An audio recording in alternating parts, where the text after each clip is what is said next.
Hello there, and welcome to the Sleepy Mystery Channel. Tonight, we'll be exploring the strange and compelling world of urban legends. These stories often begin with a simple claim that an unusual event happened nearby. The details sound strange, yet believable, but the source always seems just out of reach, lurking in the darkness. Over time, the story changes, and it even starts to crop up in new locations. Some of the details might be different, but the central mystery still remains, and people continue to tell the tale, even if they're not sure if it ever really happened. Urban legends can reveal how quickly an ordinary rumor becomes accepted truth. Some have caused public fear. Others have led to real investigations. There are even stories that began as fiction before people started reporting them as genuine encounters. Tonight, we will examine how these legends spread and why certain stories refuse to disappear. We will also consider whether some of them may contain a hidden fragment of truth. If you enjoy these curious journeys, I invite you to like, subscribe, or share a thought below. It helps others find their way here too, one sleepy soul at a time.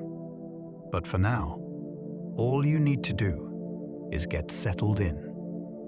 Let your shoulders soften, let your breathing slow, and allow your mind to drift into wonder as we explore these mysterious urban legends together. Let's begin. Urban legends may preserve real events that official history forgot. A rumor can survive long after names and records disappear. That possibility makes urban legends more than simple entertainment. A warning about a forbidden road may preserve the memory of an accident that was never properly documented. A story about a sealed building may echo an evacuation that local authorities preferred to forget.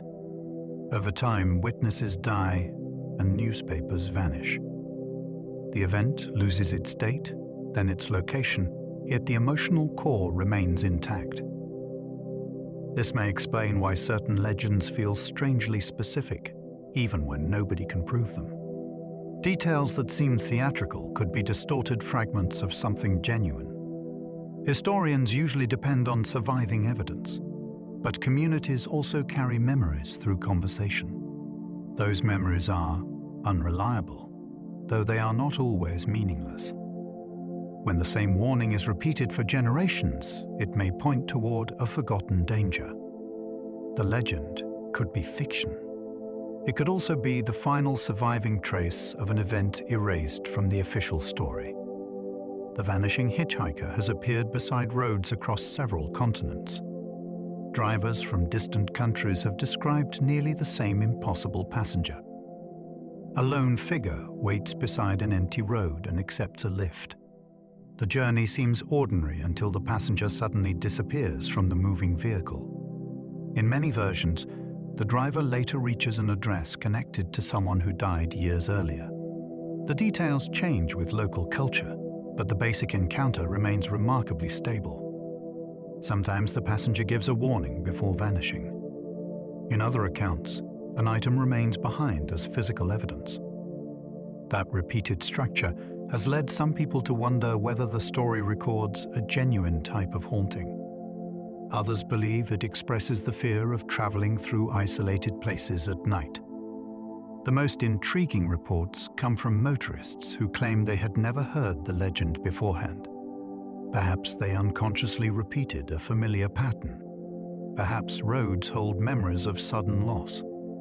Or perhaps certain journeys occasionally place ordinary people beside passengers who are no longer meant to be there. The same terrifying stories appear in cities thousands of miles apart. A stranger enters a city and hears a warning that sounds completely local. Yet the same story may already exist elsewhere, with only the street names changed. This pattern can be found across languages and national borders. One explanation is that travelers carry rumors with them. Another is that newspapers and entertainment quietly spread the same narrative worldwide. The more unsettling possibility is that similar events really do occur in different places. human environments produce recurring situations, so perhaps they also produce recurring mysteries. A hidden passenger can appear wherever people drive. A forbidden room can exist wherever hotels operate. The city changes, but the fear remains recognizable. Some legends migrate so smoothly that residents insist their version came first. This makes the original source almost impossible to identify. It also raises a fascinating question about collective imagination. Perhaps people everywhere invent the same dangers because they share the same instincts. Or perhaps familiar legends keep returning because something real continues to happen under different names. Bloody Mary rituals existed long before modern bathroom mirrors became common. The familiar challenge usually involves repeating a name while staring into a mirror.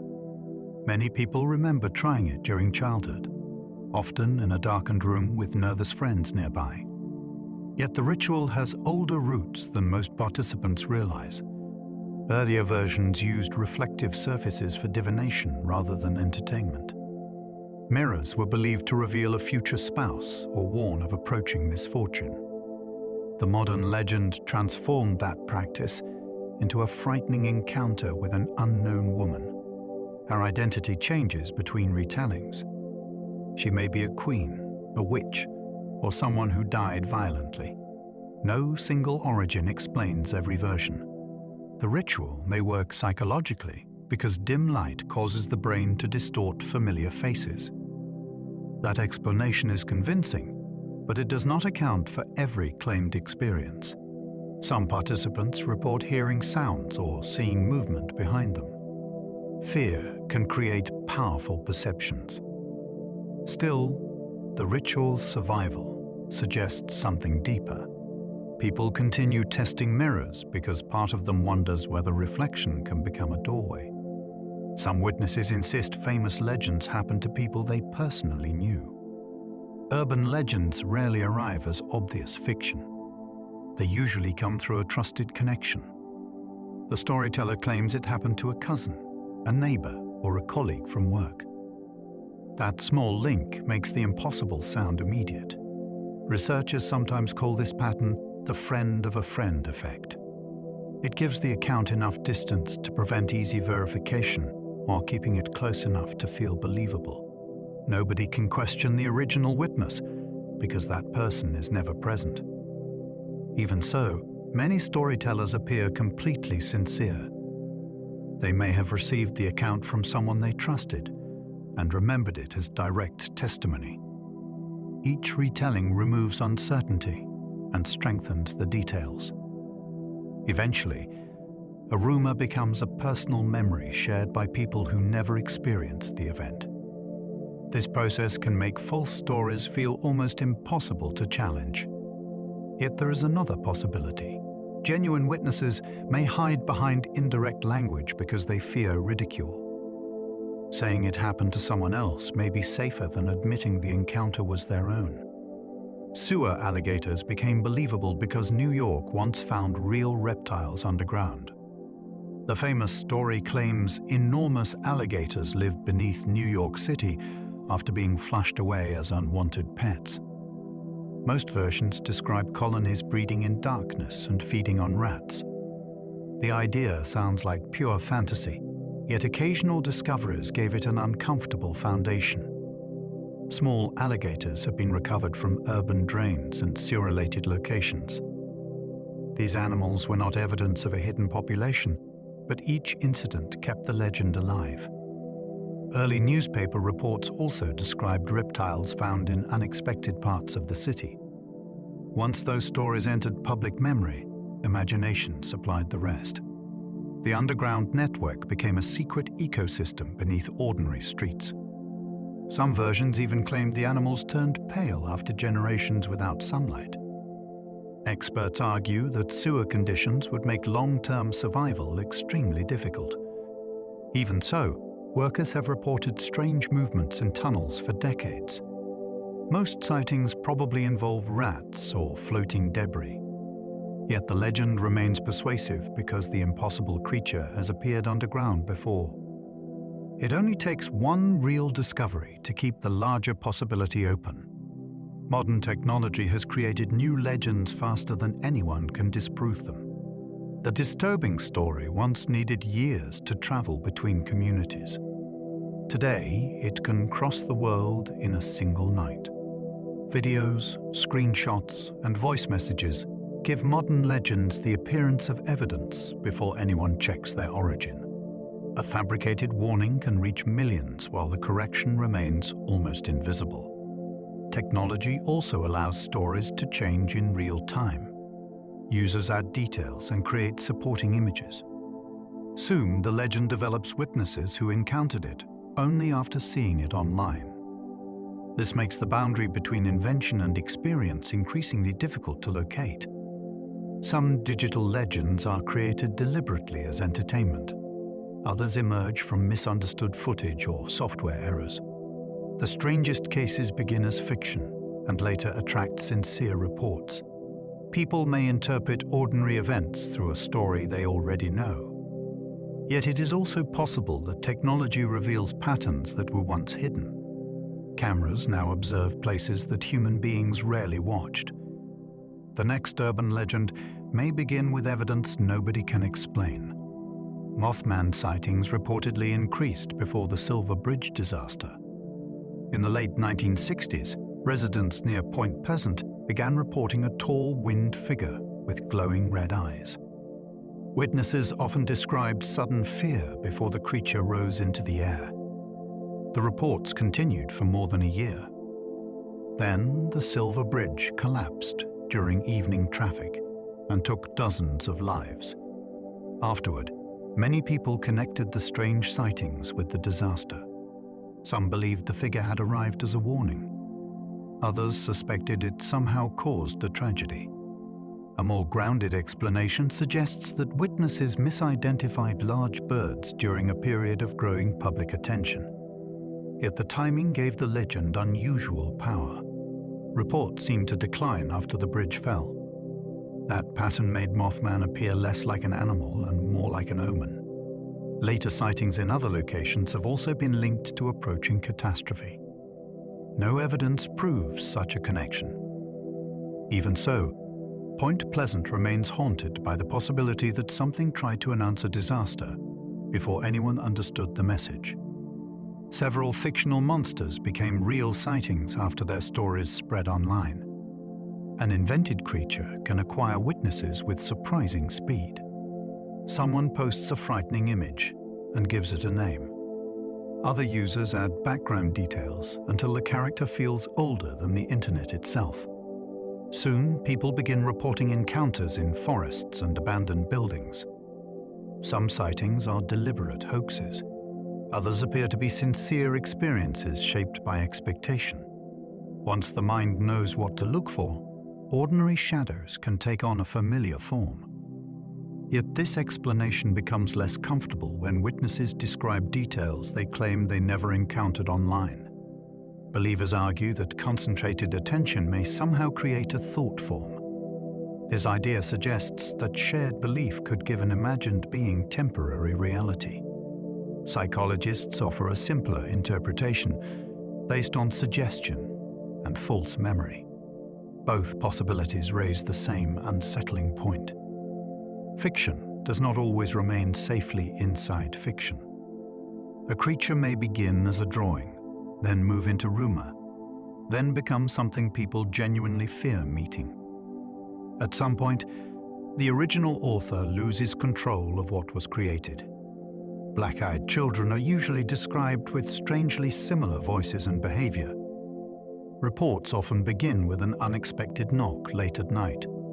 Two children stand outside and ask to enter. Their clothing appears ordinary, but their manner feels rehearsed. Witnesses describe flat voices and requests that become increasingly insistent. The most disturbing detail appears when the children raise their faces. Their eyes are said to be completely black. Many encounters end when the witness refuses permission and closes the door. The children then leave without protest or simply disappear from view. The legend gained attention through an account published during the late 1990s. Since then, similar reports have emerged from different regions. Critics believe later witnesses were influenced by the original story. Others point to older folklore about beings that require an invitation before crossing a threshold. The children rarely threaten anyone directly.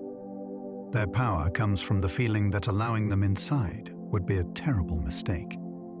Nobody knows what supposedly happens after permission is granted. That missing ending may be the darkest part of the legend. Authorities have occasionally investigated rumors that sounded completely impossible. Officials usually dismiss urban legends as public misunderstanding. Yet some rumors become serious enough to demand an investigation. Police have searched for phantom attackers described by dozens of frightened witnesses. Councils have inspected tunnels after residents reported hidden animals or unexplained activity. Schools have changed routines because a local legend caused genuine panic. These responses do not prove that the stories were true. They do show that belief can create events with real consequences. Once fear spreads, authorities face a difficult choice. Ignoring the rumor may appear irresponsible. Investigating it can make the legend seem officially credible. In several cases, searches found no unusual person or creature. Still, the absence of evidence did little to end the reports. Some people interpreted official denials as part of a cover-up. Others believed the investigation simply arrived too late. The most compelling records are not always stories from witnesses. Sometimes they are ordinary reports showing that trained professionals took an extraordinary possibility seriously enough to look. The killer in the back seat reflects fears created by modern car travel. The driver notices another vehicle following closely and flashing its headlights. She assumes the stranger intends to frighten her. When she finally reaches safety, she learns that the other driver was trying to warn her about someone hiding behind her seat. The story became popular as private car ownership transformed everyday life. Cars offered freedom, but they also created enclosed spaces where danger could remain unseen. The legend turns a protective stranger into an apparent threat, then reverses the entire situation at the end. That structure makes it unusually memorable. It also teaches listeners to inspect their vehicles before driving away. There are real cases involving intruders hiding inside cars, although none perfectly matches every familiar detail. The legend may therefore combine rare crimes with a powerful narrative twist. Some versions replace the pursuing motorist with a petrol station worker who notices the hidden figure. In every telling, the same fear remains. The safest place in modern life can become dangerous before the journey even begins. Familiar warnings may contain hidden memories of disasters from earlier generations. Many communities preserve rules that seem strangely specific. Children are told to avoid a certain bridge after dark. Travelers are warned never to answer a voice calling from the woods. Residents may avoid one building even after its history has been forgotten. Such instructions can survive after the original danger disappears. A collapsed path becomes a haunted path. A criminal ambush becomes a supernatural trap. Later generations remember the warning, but replace the cause with something more dramatic. This process could explain why legends often cluster around hazardous locations. Folklore gives danger a face that people can remember. It may also preserve practical knowledge when official records fail. Not every warning has a hidden historical basis. Some are invented to control behavior or entertain children. Still, researchers have occasionally connected legends with floods and accidents that occurred long before the modern story emerged. The supernatural explanation may be false, while the caution remains valuable. A ghost story can outlive the event that made the location dangerous. Hook-handed attackers became symbols of teenage danger during the post-war era. The classic story places a young couple inside a parked car, while a radio report warns of an escaped killer. They leave after hearing a suspicious sound. Later, they discover a metal hook hanging from the door handle. The legend became widespread when teenage car culture was expanding. Young people had gained new independence, and secluded parking places became symbols of behavior that worried many adults. The attacker therefore served more than one purpose. He was a frightening villain and a warning against private encounters away from supervision. The story's ending works because the danger came closer than the couple realized. No attack is needed. One object proves that they escaped by seconds. There is no confirmed case matching the complete legend, although real crimes may have influenced its development. The hook itself resembles older folklore about marked doors and narrowly avoided intruders. The tale survives because it turns a common moment of youthful freedom into evidence that something may be waiting just outside the car. Certain legends seem to predict social fears before they become widely recognized. A rumor sometimes appears before society has the language to discuss the anxiety beneath it. Early stories about strangers tampering with food anticipated modern concerns about anonymous contamination.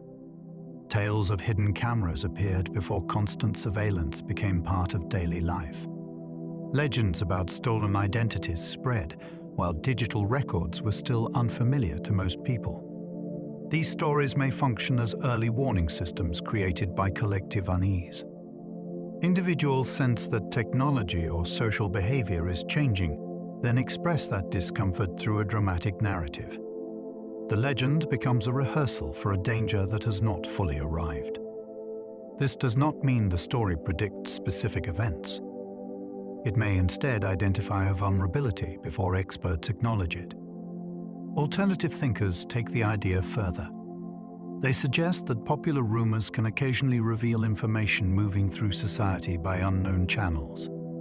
Perhaps people recognize patterns without understanding how. Whether psychological or something stranger, urban legends often detect fear before official conversation catches up.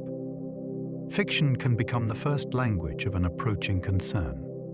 The babysitter legend turned ordinary household telephones into sources of terror. A young babysitter receives repeated calls from a stranger who asks whether she has checked the children. Police trace the calls and discover they are coming from inside the house. The story became powerful because the telephone was supposed to connect a person with the outside world. Instead, it revealed that danger was already nearby. Early versions circulated before caller identification made anonymous calls easier to screen. The legend transformed a familiar household object into a device that allowed an unseen presence to control the room.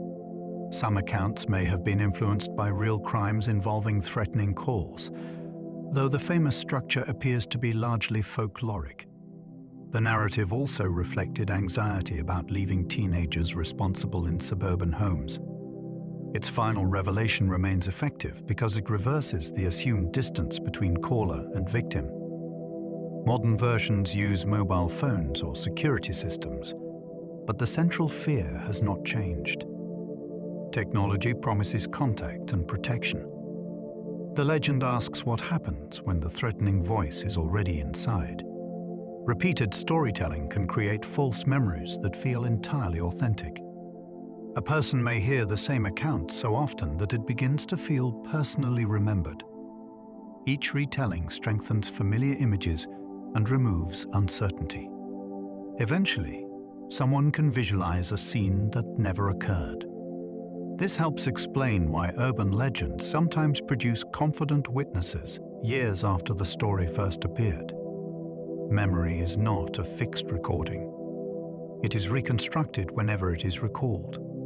Details from films or conversations can enter that reconstruction without leaving a clear trace. Group discussion makes the effect even stronger because people reinforce one another's confidence. Yet false memory does not mean deliberate dishonesty. A witness may sincerely believe every detail. This creates a difficult problem when many people remember the same impossible event. Shared media could have planted similar images in each mind. Supporters of more unusual explanations suggest that consciousness may access a common field of information. That claim remains unproven. Still, urban legends reveal how easily a story can move from something heard into something remembered as real. Phantom clowns have been reported during several unrelated waves of public panic. Sightings of threatening clowns have erupted in different decades without producing a clear central culprit. Reports often begin with children claiming that costumed figures tried to lure them away. Soon, adults notice suspicious shapes near roads or wooded areas. Police receive calls, schools issue warnings, and rumors spread faster than any confirmed evidence. Some incidents involve pranksters who appear after hearing the story. Others disappear under investigation. The clown's familiar face makes the legend especially effective. It combines entertainment with hidden identity. A painted smile reveals nothing about the person underneath. During the major wave of 2016, reports appeared across several countries within weeks. Social media helped imitation spread, but it may not explain the first sightings. Earlier panics occurred before online networks existed. Skeptics see a repeating cycle of fear and attention. Some people suspect coordinated experiments in mass psychology. No proof supports that idea. Still, phantom clown waves demonstrate how a rumor can seemingly place the same figure in many locations at once. Every city may be quietly rewriting the same ancient nightmares. Modern settings often conceal very old story patterns. The haunted lift replaces the forbidden tower.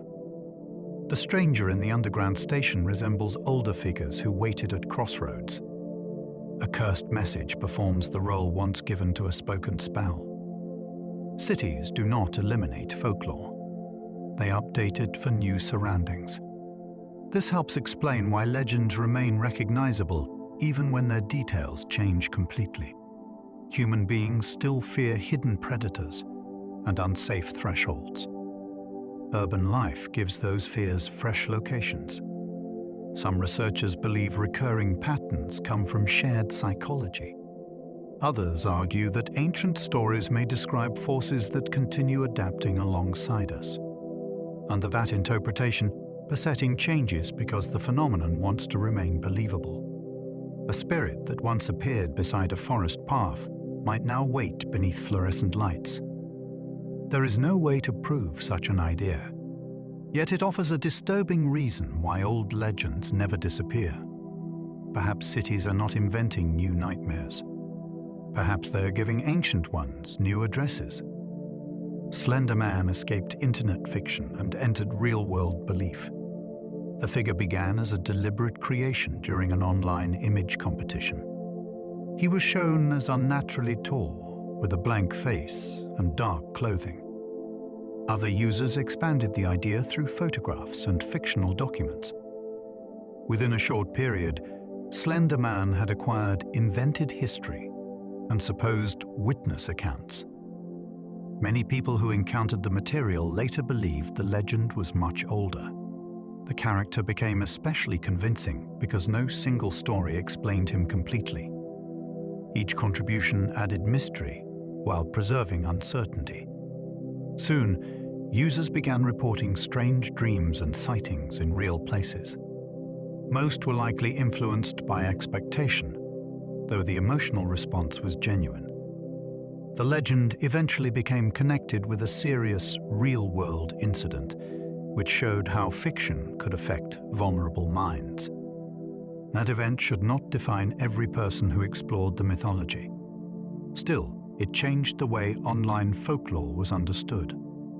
Slender Man proved that a community could build a supernatural tradition almost instantly. The internet did not merely spread the legend. It appeared to manufacture belief itself. Chupacabra reports changed appearance after American science fiction reached Latin America. Early accounts from Puerto Rico described a strange, upright creature with spines along its back. Later reports from Mexico and the southern United States often described a hairless animal that looked more like a diseased canine. That dramatic change has puzzled believers for years. One explanation is that witnesses began interpreting ordinary animals through whatever image was most familiar at the time. Television programs and imported films may have supplied the first shape. News coverage may have supplied the second.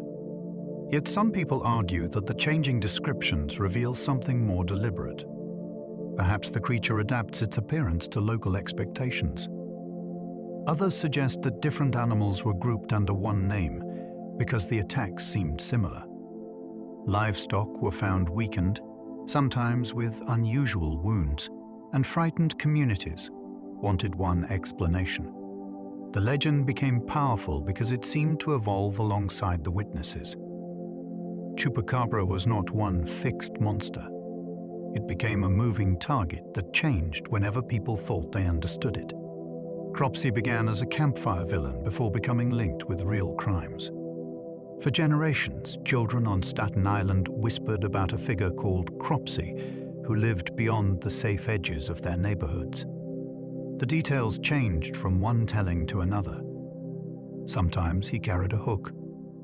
Sometimes he hid inside abandoned buildings. Adults treated the story as local folklore until real disappearances made the legend feel disturbingly close. Suspicion eventually focused on a man who worked at a nearby institution and lived in the area. His criminal case gave the old campfire tale a possible human face, though the connection between myth and reality remained incomplete. That uncertainty made Cropsey more powerful. The legend seemed to have predicted a danger before anyone knew where to look. Some people believe the earlier stories simply prepared the community to interpret later events through a familiar name.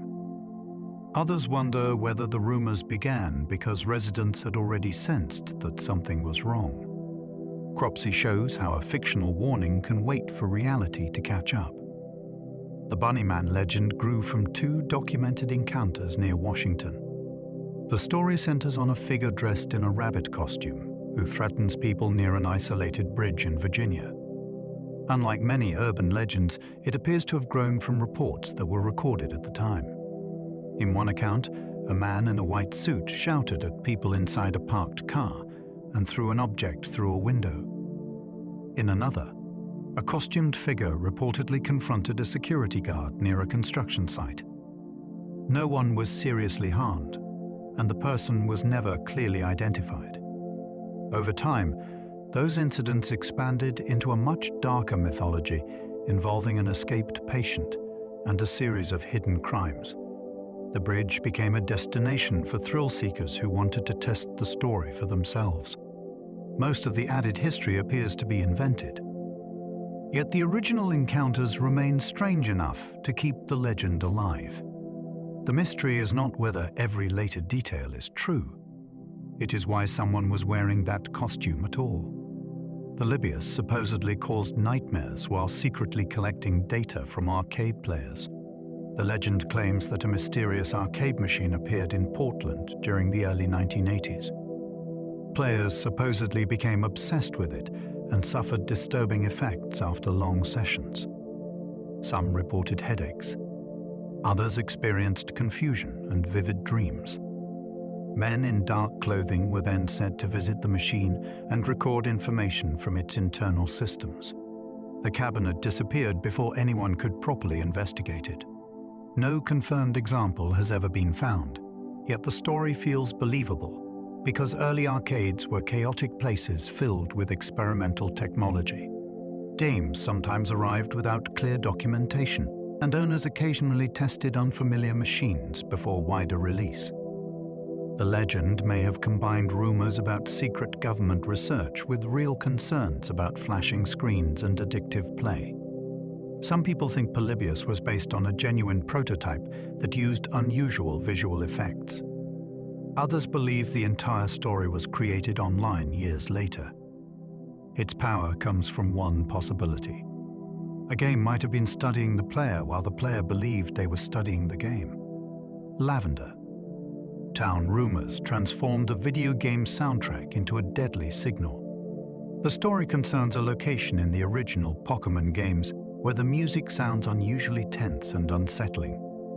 Online rumors later claimed that the earliest version contained frequencies capable of harming young listeners. Some accounts described headaches and panic. More extreme versions alleged that children in Japan suffered fatal consequences after hearing it. No credible evidence supports those claims. Even so, the legend spread widely because the setting itself already dealt with death and mourning. The eerie soundtrack gave the rumor an emotional foundation. Fans began analyzing waveforms and comparing regional versions for hidden differences. Altered recordings then appeared online and were presented as the forbidden original. The result became difficult to separate from the game itself. A fictional location acquired a second life as a supposedly suppressed media incident.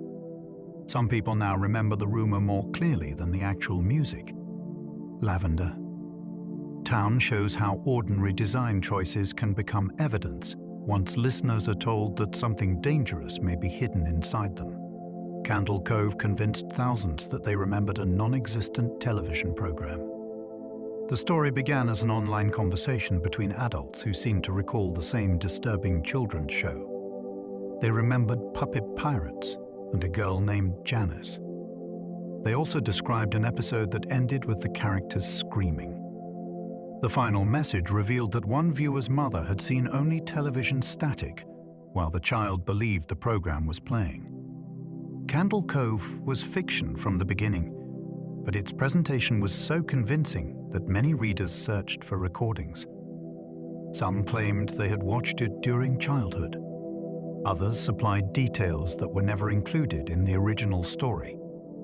This was not simple deception. The format encouraged the mind to fill gaps with familiar memories of low-budget local television. Strange costumes and weak reception already belonged to many childhood experiences. Candle Cove attached itself to that emotional space and felt remembered. The legend became a demonstration of how easily fictional nostalgia can be manufactured. A program never existed, yet people still developed memories of seeing it. The Russian sleep experiment spread widely, despite having no historical foundation. The account describes prisoners kept awake for an extreme period inside a sealed chamber. As the experiment continues, their behavior becomes increasingly impossible. The story presents itself like a leaked Cold War document, which gives it an air of hidden authenticity. Yet no archival record supports the event, and many details violate basic medical reality. Its popularity came from the way it borrowed familiar fears about secret laboratories and unethical research. The Soviet setting made the tale feel distant enough to escape easy verification. It also allowed readers to imagine that official records had been destroyed. Some versions include photographs that were taken from unrelated art projects. Those images gave the fiction a false documentary quality. The legend continues because it uses the language of evidence while withholding anything that can be checked. Believers sometimes argue that the absence of records proves the operation was classified. Skeptics point out that this makes the claim impossible to test. The experiment survives in the space between secrecy and imagination. Backrooms mythology turned empty office spaces into an endless hidden dimension. The idea began with a photograph of a plain yellow room under fluorescent lights. A short caption suggested that reality could be entered incorrectly, allowing a person to fall outside the normal world. What waited there was an endless maze of damp carpet and identical walls. The setting was not dramatic, yet that was exactly what made it disturbing. It resembled places people recognized from offices and forgotten commercial buildings. Online creators expanded the concept into levels with different rules and creatures. Others preferred the original version because its emptiness felt more believable. The backrooms gave a supernatural explanation to a familiar sensation. Some indoor spaces feel wrong, even when nothing dangerous is visible. Their architecture seems endless, and their purpose is unclear. The legend asks whether such locations are only unsettling or whether they are weak points in reality. One wrong turn might not lead to another corridor. It might lead somewhere that was never meant to be occupied. Rake sightings began after internet users collaboratively invented the creature. The creature is usually described as a pale, human-like figure that moves on all fours. It watches from bedrooms or appears at the edge of wooded areas. The earliest known version was developed through an online challenge that invited users to create a new monster. Participants supplied fragments of history and invented witness reports. Over time, the collaborative origin became less visible, while the supposed sightings became more detailed. Videos appeared that claimed to show the creature moving through darkness. Most were unclear enough to support any interpretation. Some viewers later reported personal encounters and insisted they had not known the story beforehand. Skeptics believe expectation turned animals or people into a familiar shape.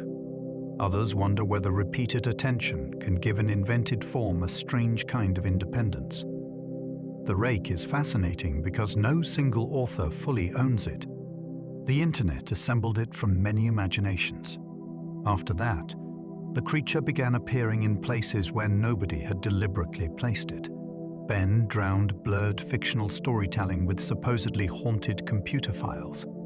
The legend began when a student claimed to have purchased an old game cartridge from a strange seller. The game behaved incorrectly after he started playing. Characters appeared in places they should not be, and messages seemed to address him directly. A deleted save file carried the name Ben. Videos were posted as evidence, which made the story feel like an investigation rather than a work of fiction. Hidden clues were then spread across websites and online accounts. Viewers had to solve them together, so the audience became part of the narrative. The creator eventually confirmed the project was fictional, yet that did not end its influence.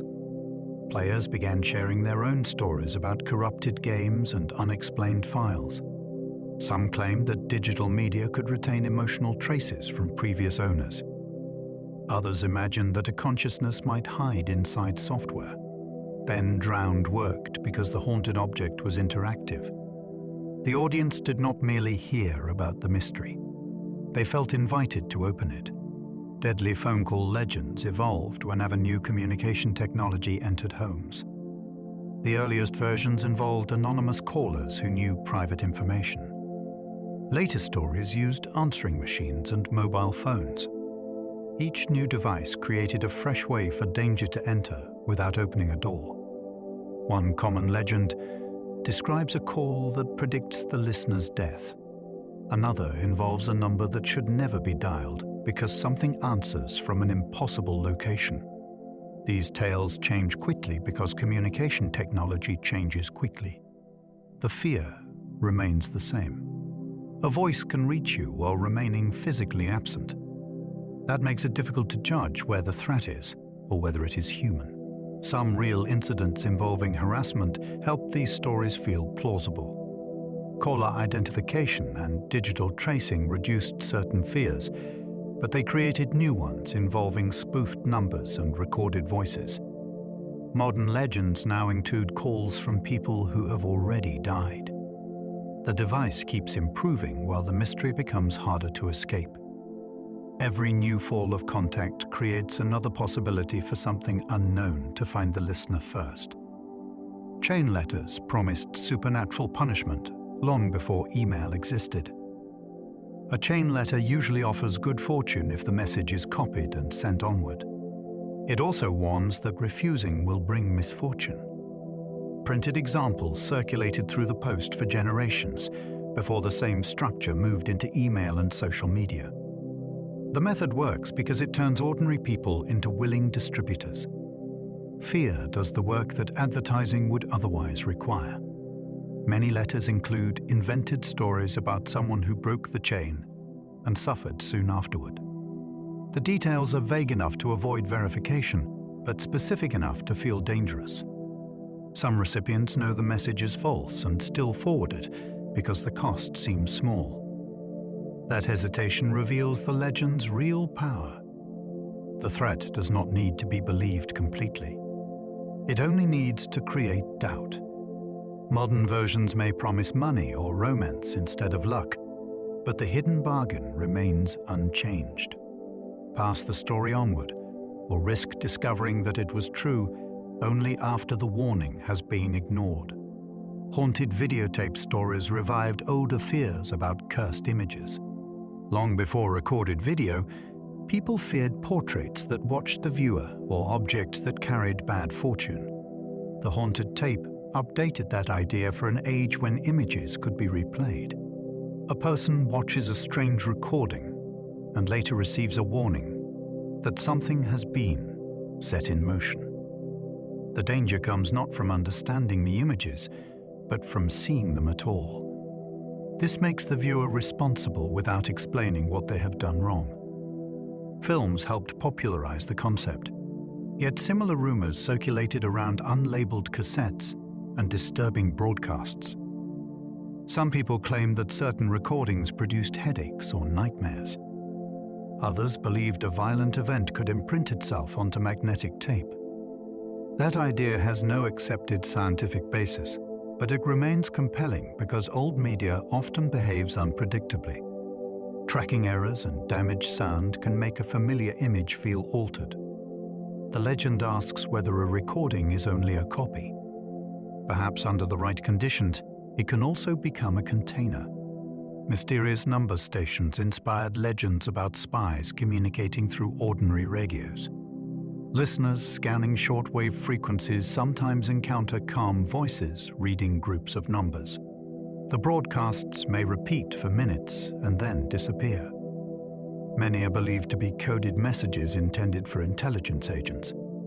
Their existence is well documented, but their exact purpose is rarely confirmed. That secrecy has allowed legends to grow around them. Some people claim certain stations broadcast warnings before political events. Others believe a few signals come from abandoned facilities that continue operating automatically. The most famous transmissions have distinctive names based on their sounds or musical introductions. Enthusiasts record them and compare patterns over many years. Governments usually say little, which only deepens the mystery. A simple voice reading numbers should sound ordinary. Instead, it creates the feeling that a hidden conflict is unfolding inside the air itself. Anyone with the right receiver can hear the message. Almost nobody can understand it. The station may be speaking to one person somewhere in the world, while millions remain completely unaware. Lost television broadcasts are often remembered more vividly than confirmed programs. People sometimes describe shows they watched once and never found again. The program may have appeared late at night or during a regional interruption.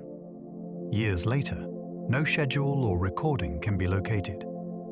Some memories are probably confused combinations of real broadcasts. Others may involve local productions that were never archived. Early television was especially vulnerable to loss because stations reused tapes and kept incomplete records. That gap created ideal conditions for legend. Viewers remember a disturbing puppet or an unexplained announcement. Each retelling sharpens the image, while the original context disappears. Online searches then gather people with similar memories, even when the details do not match. The most unusual possibility is that brief transmissions occurred without official approval. Pirate signals and technical mistakes have interrupted broadcasts before. A viewer could have seen something that was never meant to reach the public. Lost television legends endure because broadcasting once felt temporary. The screen showed an image, then it vanished. Sometimes nothing remained, except the person who saw it. Pirate radio myths sometimes involve transmissions that interrupt every nearby frequency. A common story describes a powerful signal appearing without warning and overwhelming ordinary stations. The broadcast may contain a repeated phrase or a voice announcing that something is approaching. Listeners try to change channels, yet the message remains. Real pirate radio operators have used illegal transmitters, and emergency systems can override normal programming. Those facts give the legend a convincing technical foundation. What makes the stories extraordinary is the scale. One unknown source appears to control an entire region of the dial. Some accounts claim authorities searched for the transmitter but found nothing. Others suggest the signal originated from a moving vehicle or an abandoned tower. More speculative versions describe broadcasts that repeat events before they happen. Radio is perfect for this kind of legend because the speaker is invisible. The signal arrives from somewhere beyond the listener's sight.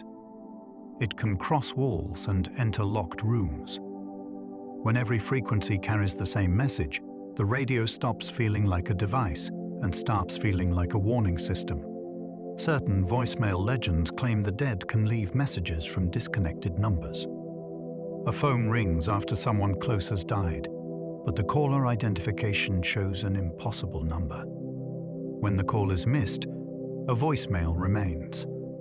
The recording may contain static or a faint voice saying the listener's name. In some accounts, the message uses a familiar phrase known only to the family. Telephone networks can produce delayed messages and errors, which explain many cases. Old recordings may also be delivered after a service interruption. Yet some stories involve numbers that had already been cancelled, or devices that were never active. Grief can make ordinary sounds feel meaningful, but that does not make the experience less powerful. Believers suggest that electronic systems may offer a brief path for communication because they already convert voices into signals. Others think emotional memory shapes random noise into recognizable words. The legend survives because voicemail is evidence that can be replayed. A fleeting sound becomes an object.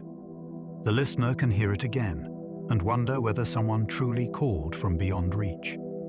Phantom text messages often arrive shortly before an unexpected death. The message may be simple. A person receives a farewell from someone who appears healthy, then learns that the sender died around the same time. In other stories, a blank message arrives from a number connected to a deceased relative. Technical explanations are possible. Networks sometimes delay delivery, and scheduled messages can be sent automatically. Accounts may also be reconstructed after the event, which can alter the timing. Yet some cases feel difficult to dismiss because the content seems unusually personal. The message appears to carry knowledge that the sender should not have possessed. Some people interpret this as intuition. Others believe consciousness may reach through familiar technology during moments of crisis. Text messages are especially effective in legend because they include a visible timestamp. The screen appears to fix the event in time. That makes the mystery feel measurable even when the explanation remains uncertain. A final message can look like proof that someone knew they were leaving before anyone else understood what was happening. Some internet challenges may begin as rumors before anyone actually attempts them. A warning spreads that young people are taking part in a dangerous online game. News reports repeat the claim, and concerned adults begin searching for evidence. The strange part is that no clear example may exist at the beginning. Once the rumor becomes widely known, people start imitating it for attention. The legend then creates the behavior it was supposed to describe. This process has occurred with several alleged challenges that gained enormous publicity before investigators found reliable proof. Social media rewards participation and reaction, so even a false story can produce real copies. Screenshots are easily staged, and vague incidents become linked to whatever trend is currently feared. Some observers believe certain panics are encouraged deliberately to test how quickly communities respond. There is little evidence for organized control, but the possibility remains popular.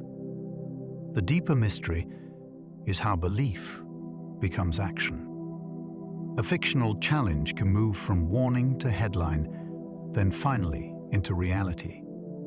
By the time anyone checks the origin, the rumor has already made itself true. Deep web legends exaggerate hidden websites into lawless underground worlds. The deep web simply includes material that ordinary search engines do not index. Much of it consists of private databases and routine account pages. Yet popular legend transforms hidden online spaces into secret markets and forbidden broadcasts. Stories describe invitation-only rooms where wealthy viewers supposedly pay to control terrible events. No verified example matching the most extreme claims has been found. Even so, the legend persists because real encrypted networks do host criminal activity. That narrow truth supports a much larger mythology. Screenshots and staged videos are presented as evidence, though they often originate from fiction projects. The idea also reflects a basic fear about the internet. Most users see only a tiny portion of what exists. That unseen scale invites speculation. Some believe hidden communities exchange information about experiments or discoveries suppressed from the public. Others imagine entire digital societies operating beyond normal law. The deep web legend is powerful because it cannot be disproved through an ordinary search. Failure to find something only makes it seem better hidden. The kidney theft story spread internationally without producing a verified, organized network. A traveler meets a friendly stranger and later wakes in a hotel bathtub filled with ice. A note explains that one kidney has been removed and warns the victim to call for help. The story has circulated across many countries with local details added each time. Despite repeated warnings, investigators have never confirmed the organized criminal system described in the legend. Illegal organ trafficking does exist, but the medical reality is far more complicated than the story suggests. A successful transplant requires skilled teams and careful matching. Randomly taking an organ from an unknown victim would be highly impractical. Yet the legend feels believable because it combines travel anxiety with distrust of hidden markets. It also turns an ordinary social encounter into a trap. The victim is not attacked in public. They are persuaded to lower their guard. Some people believe the tale grew from real concerns about medical exploitation. Others suspect it was encouraged to make travelers more cautious. Either way, the bathtub image became almost impossible to forget. Poisoned Halloween sweets remain feared despite remarkably few confirmed cases. Parents have been warned for decades that strangers may hide poison inside children's treats. Police departments have sometimes offered inspection services, and hospitals have examined sweets brought in by worried families. Yet confirmed cases involving random strangers are extremely rare. Most known incidents were misunderstandings, pranks, or events involving someone already known to the child. The legend grew because Halloween creates an unusual situation. Children collect food from many homes and cannot identify where each item came from. That uncertainty makes every wrapper feel like a possible risk. News coverage reinforced the fear by repeating warnings each year, even when no attack had occurred. Some scholars believe the panic reflected broader concerns about weakened community trust. Others think the story survived because it gave adults a clear danger they could inspect and control. The real mystery is how a threat with so little evidence became part of the holiday itself. Many families now treat checking sweets as a tradition, even when they know the legend is unlikely. Razor blades in apples became a lasting symbol of hidden danger. The image is simple and unforgettable. A harmless piece of fruit contains a sharp object that cannot be seen until someone bites down. Reports of such tampering became especially common during Halloween scares. Investigations found that many incidents involved hoaxes or objects inserted by relatives after the warning had already spread. A few genuine cases of tampering occurred, but the widespread campaign imagined by the public never appeared. The apple became central because it represented wholesome food offered by a neighbor. Hiding danger inside it turned trust itself into the threat. Wrapped sweets eventually seemed safer because factory packaging could be inspected. This helped change what families considered acceptable to give children. Some people suspect commercial interests benefited from the shift away from homemade treats, though there is no clear proof of coordination. The legend still matters because it altered behavior on a national scale. One imagined object inside one ordinary apple helped convince millions that generosity could no longer be accepted without suspicion.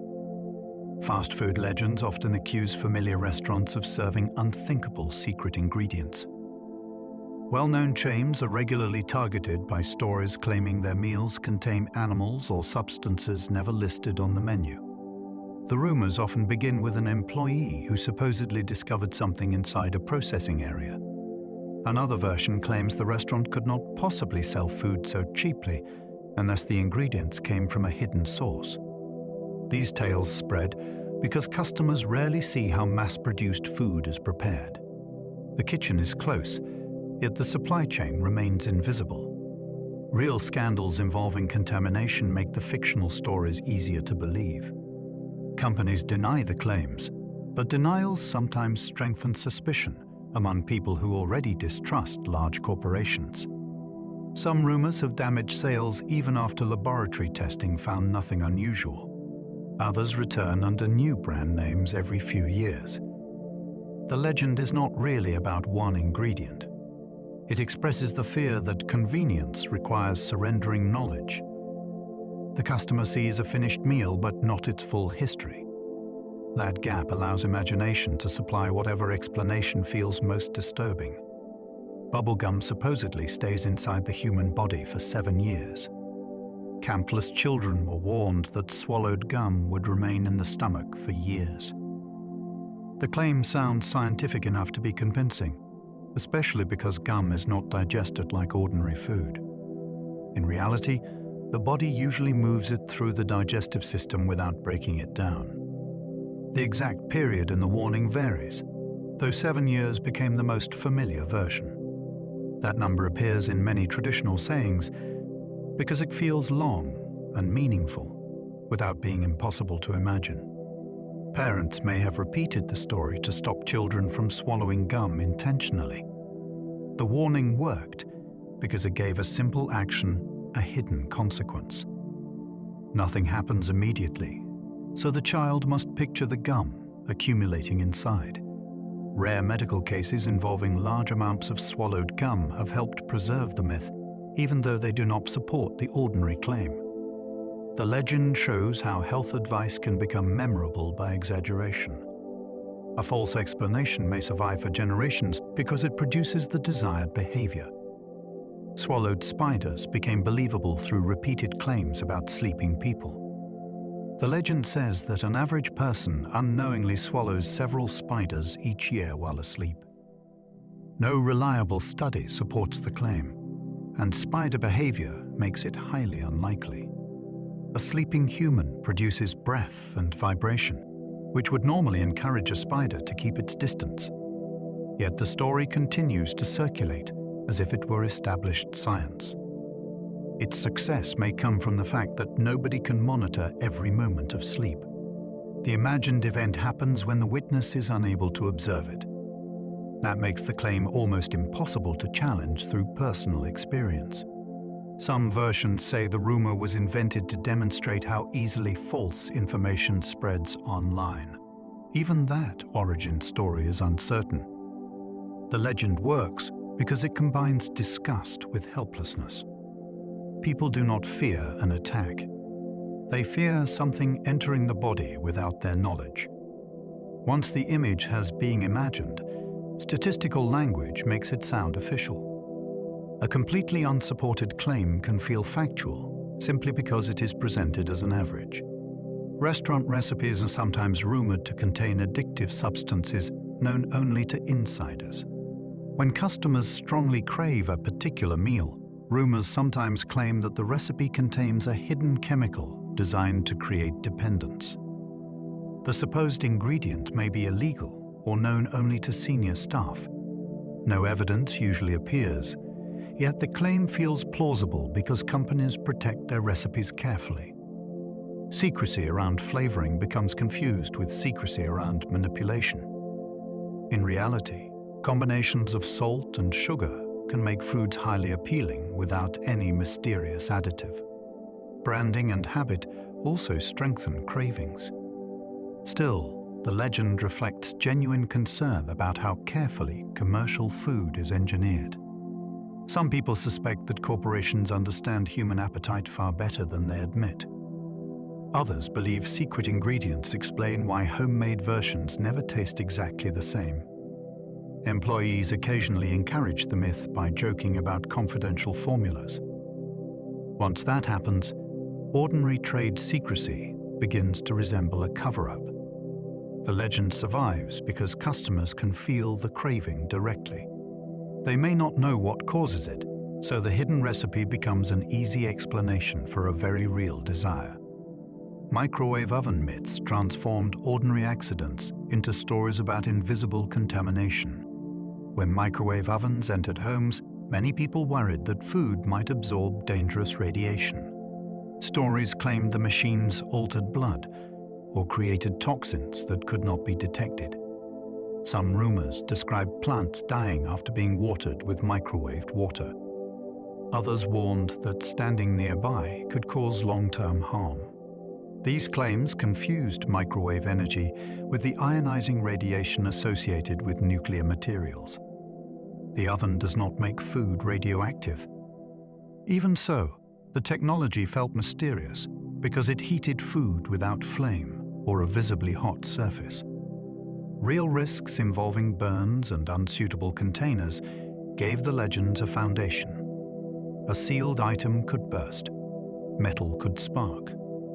Those dramatic accidents made invisible contamination seem more believable. Some people still avoid the appliances because they believe food loses an essential quality during heating. That idea remains unproven, but it shows how technology can acquire moral meaning. The microwave became more than a kitchen tool. It became a symbol of convenience that might carry a hidden cost. Bottled water legends claim certain brands come directly from municipal taps. Consumers often imagine bottled water flowing from remote springs or protected mountain sources.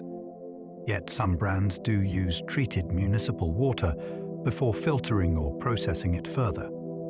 That fact has encouraged broader claims that all bottled water is simply tap water sold at a huge profit. The reality varies by brand and location. Labels may use phrases that sound natural without clearly describing the source. This creates suspicion that companies are selling an image rather than a different product. Supporters argue that filtration and consistent testing provide value. Critics point out that public water can meet strict safety standards at a far lower price. The legend becomes more dramatic when people claim companies fill bottles from ordinary taps without any additional treatment. Such cases would be easy to imagine because the process occurs far from consumers. The bottle looks clean and controlled, while the source remains unseen. The mystery is not whether municipal water is sometimes used. It is how much of the price comes from the liquid and how much comes from the story surrounding it. Secret menu rumors can become true after enough customers begin ordering them. A customer hears that a restaurant will prepare an item not shown on the official menu. The name spreads online, and more people begin requesting it. Staff members learn the recipe simply because the order becomes common. Eventually, the company may acknowledge the item or add it temporarily. In that way, a rumor can create the reality it originally described. Some secret menus begin with employee experiments. Others are combinations of existing ingredients that customers invent themselves. The mystery grows when different locations respond differently. One restaurant may recognize the name immediately, while another has never heard it. This inconsistency makes the hidden menu feel more exclusive. Social media then turns ordinary customization into evidence of insider knowledge.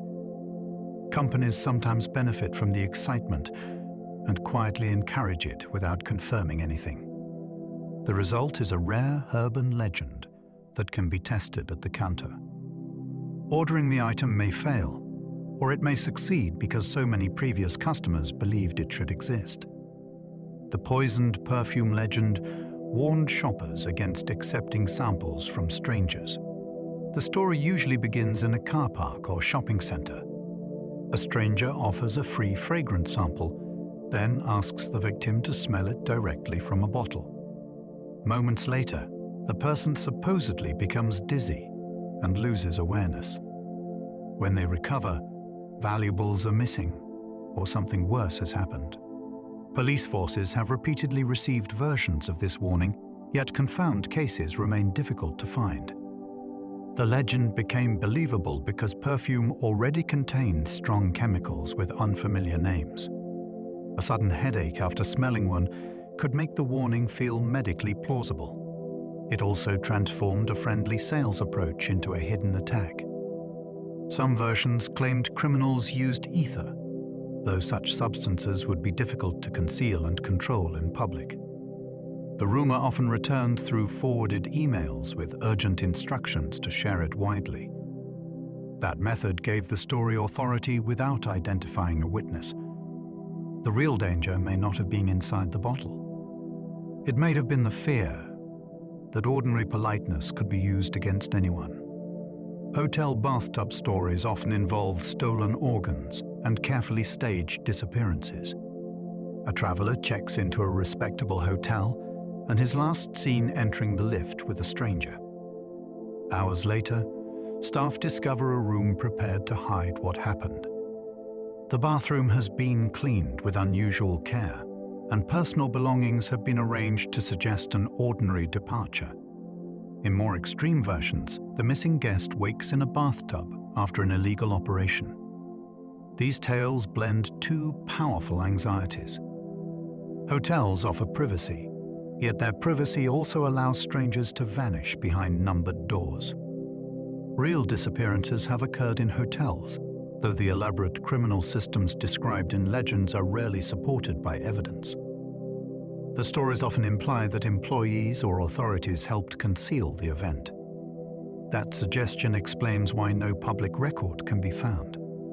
Some people think such legends grew from genuine fears about trafficking networks and corrupt institutions. Others see them as warnings about trusting unfamiliar places. The hotel room appears temporary and safe. The legend suggests it may also be designed to erase every trace of a person. Travelers still report waking inside hotel rooms that officially do not exist. The guest remembers a room number that cannot be found the next morning. A corridor ends where the door should have been, or the hotel staff insist that the floor has always had a different layout. Sometimes the traveler possesses a key card that no longer opens anything. These stories are difficult to verify because exhaustion and unfamiliar architecture can distort memory. Hotels often repeat the same carpets and doorways across many levels, which makes confusion easy. Yet some accounts include details that seem harder to dismiss. A guest may describe furniture that staff recognize from an earlier renovation. Others claim they saw windows facing a courtyard sealed years before. Believers suggest that certain buildings contain spaces that appear only under unusual conditions. Skeptics blame dreams experienced during partial waking. The most compelling version leaves behind an object from the vanished room.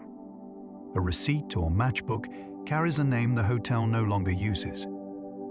The room may be gone, but something inside it appears to remember the guest. Phantom passengers sometimes appear in taxis before vanishing at familiar addresses. Taxi drivers in many countries tell stories about passengers who request a journey to a quiet residential street. The ride feels ordinary until the driver reaches the destination and discovers the back seat is empty. When the address is checked, residents reveal that someone matching the description died years earlier. These accounts resemble vanishing hitchhiker legends, but the taxi setting adds something unusual. The passenger chooses the route and provides a precise destination. In some versions, the fare remains on the seat after the figure disappears. Others describe a damp patch or an item of clothing. Drivers may retell such stories to explain unpaid journeys or moments of confusion during long shifts. Yet the consistency of certain details keeps belief alive. Some taxi companies reportedly recognize addresses connected with repeated encounters. The passenger never asks to visit a grave. They usually request the home where they once lived. That detail makes the journey feel less like a haunting and more like someone trying to return to a life that has already moved on. Airport legends describe abandoned terminals hidden behind functioning passenger areas. Large airports are filled with restricted corridors that most travelers never see. This has inspired stories about entire terminals sealed after accidents or failed construction projects. The entrances are said to remain behind unmarked doors while flights continue nearby.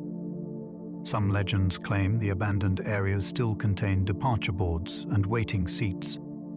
Others describe underground gates built for officials or military use. Real airports often have unused concourses and service tunnels, which gives these rumors a solid foundation. Expansion plans change, airlines collapse, and security zones are redesigned. A completed space can become obsolete before the public ever enters it. The mystery grows when airport workers report hearing announcements in sections disconnected from the main system. Some people believe these are automated recordings from old equipment. Others imagine that forgotten terminals continue serving flights absent from public schedules. Airports already represent movement between distant places. A hidden terminal adds another possibility. Perhaps some passengers are not merely traveling somewhere unknown. Perhaps they're departing through an airport the rest of us are never meant to notice. Underground railway systems inspire stories about sealed stations and forgotten platforms.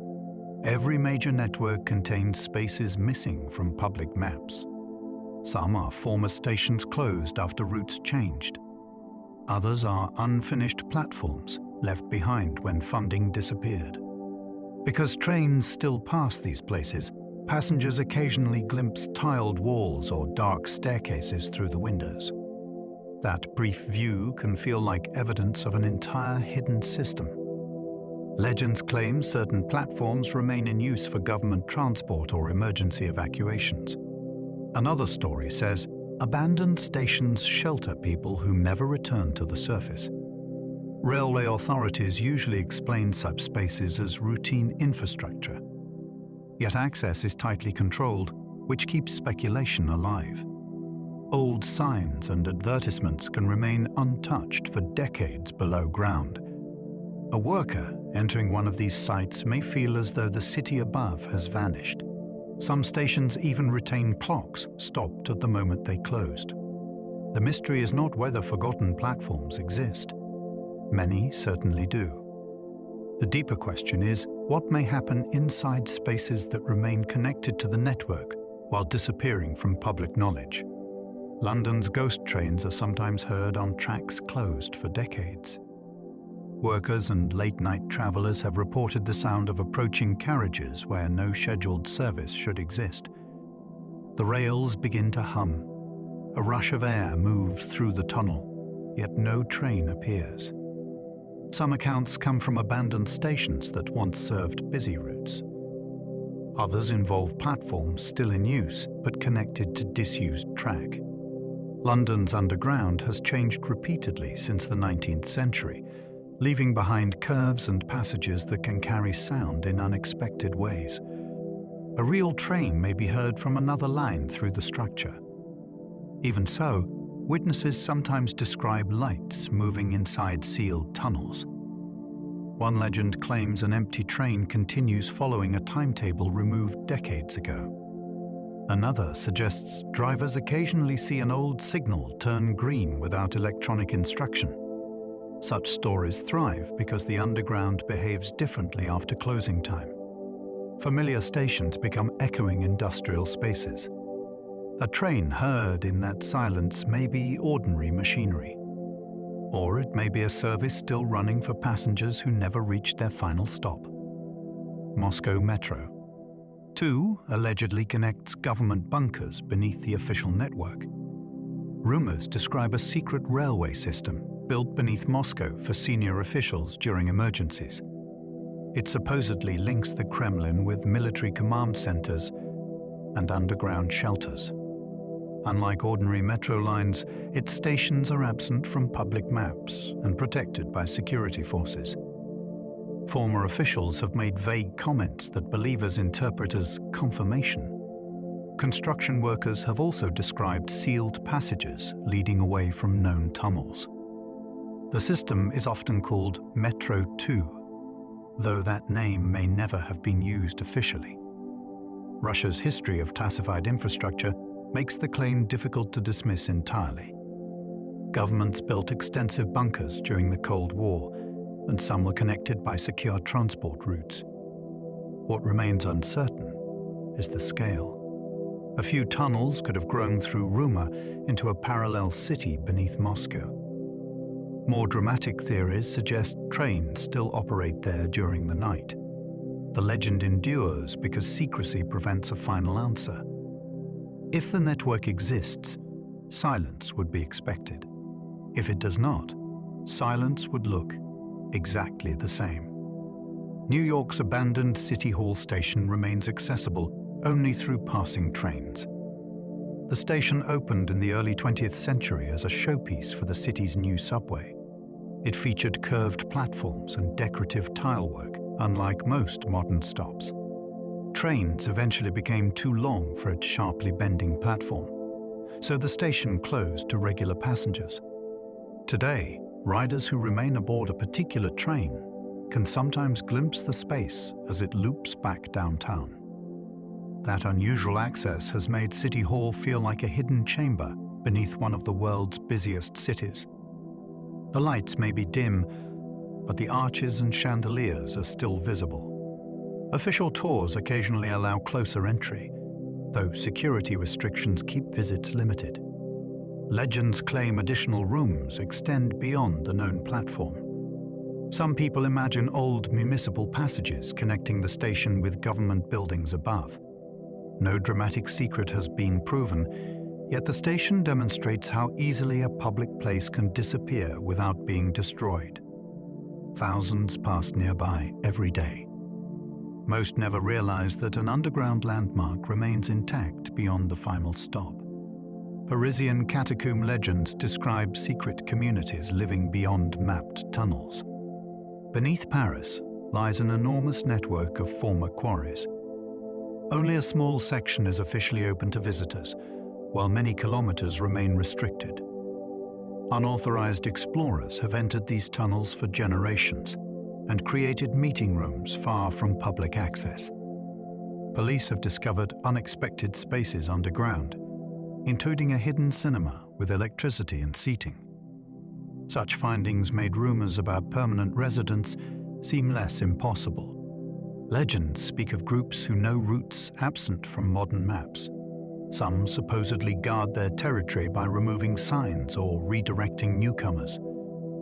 The tunnels contain wells and chambers, but living there continuously would be extremely difficult. Even experienced explorers can become lost when familiar passages flood or collapse. More speculative stories describe communities descended from people who entered during wartime and never returned. There is no reliable evidence for that idea. Yet the catacombs provide everything a hidden society would need to remain unseen. The entrances are scattered, the network is vast, and the city above rarely knows who is moving beneath its streets.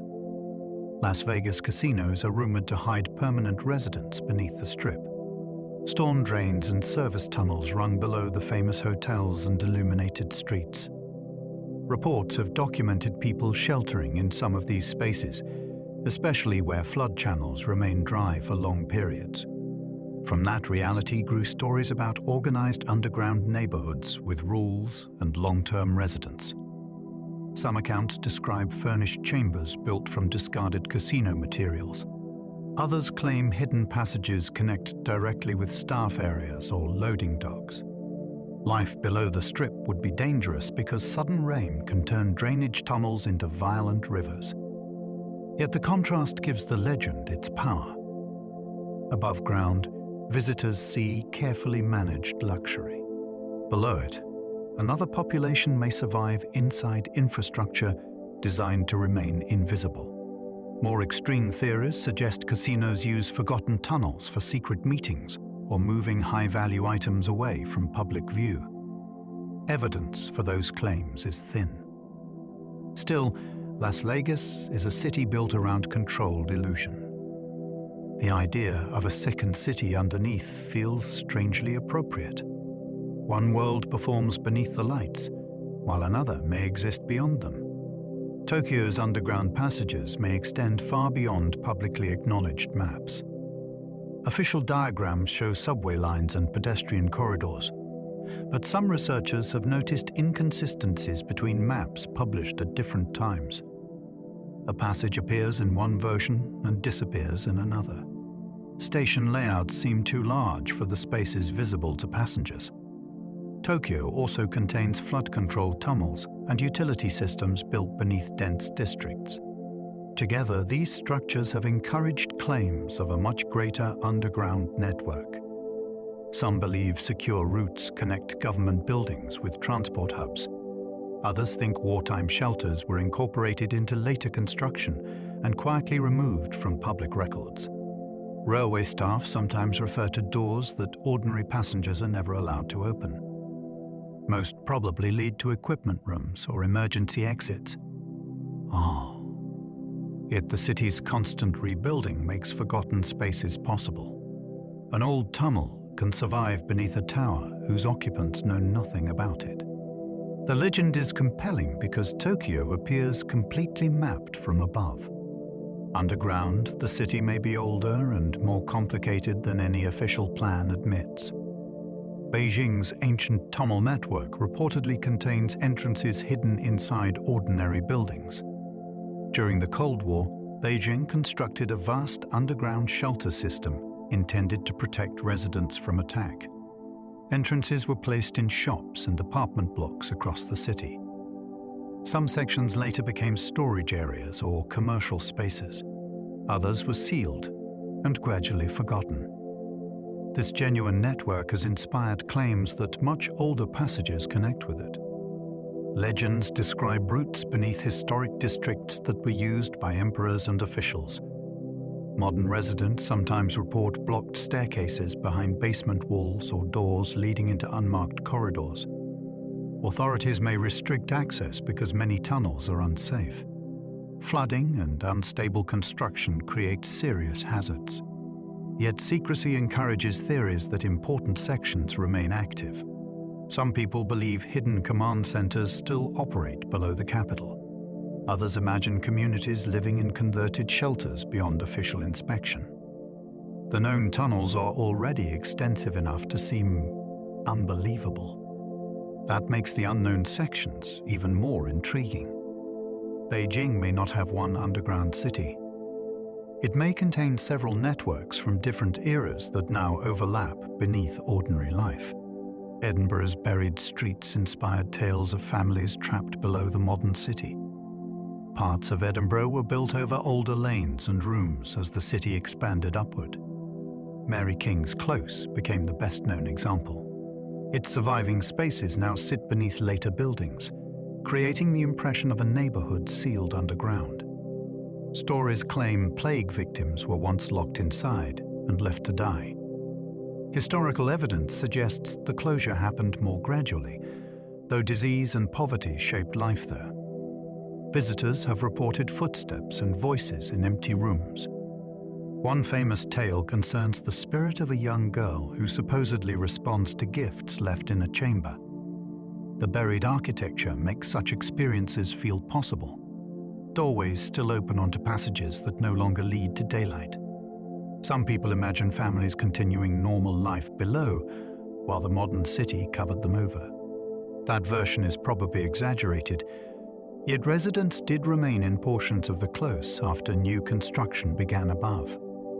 Edinburgh's hidden streets therefore occupy an unusual space. They are not ruins outside the city. They are an earlier city still enclosed inside the present one. Seattle's underground storefronts became evidence for legends about a forgotten lower city.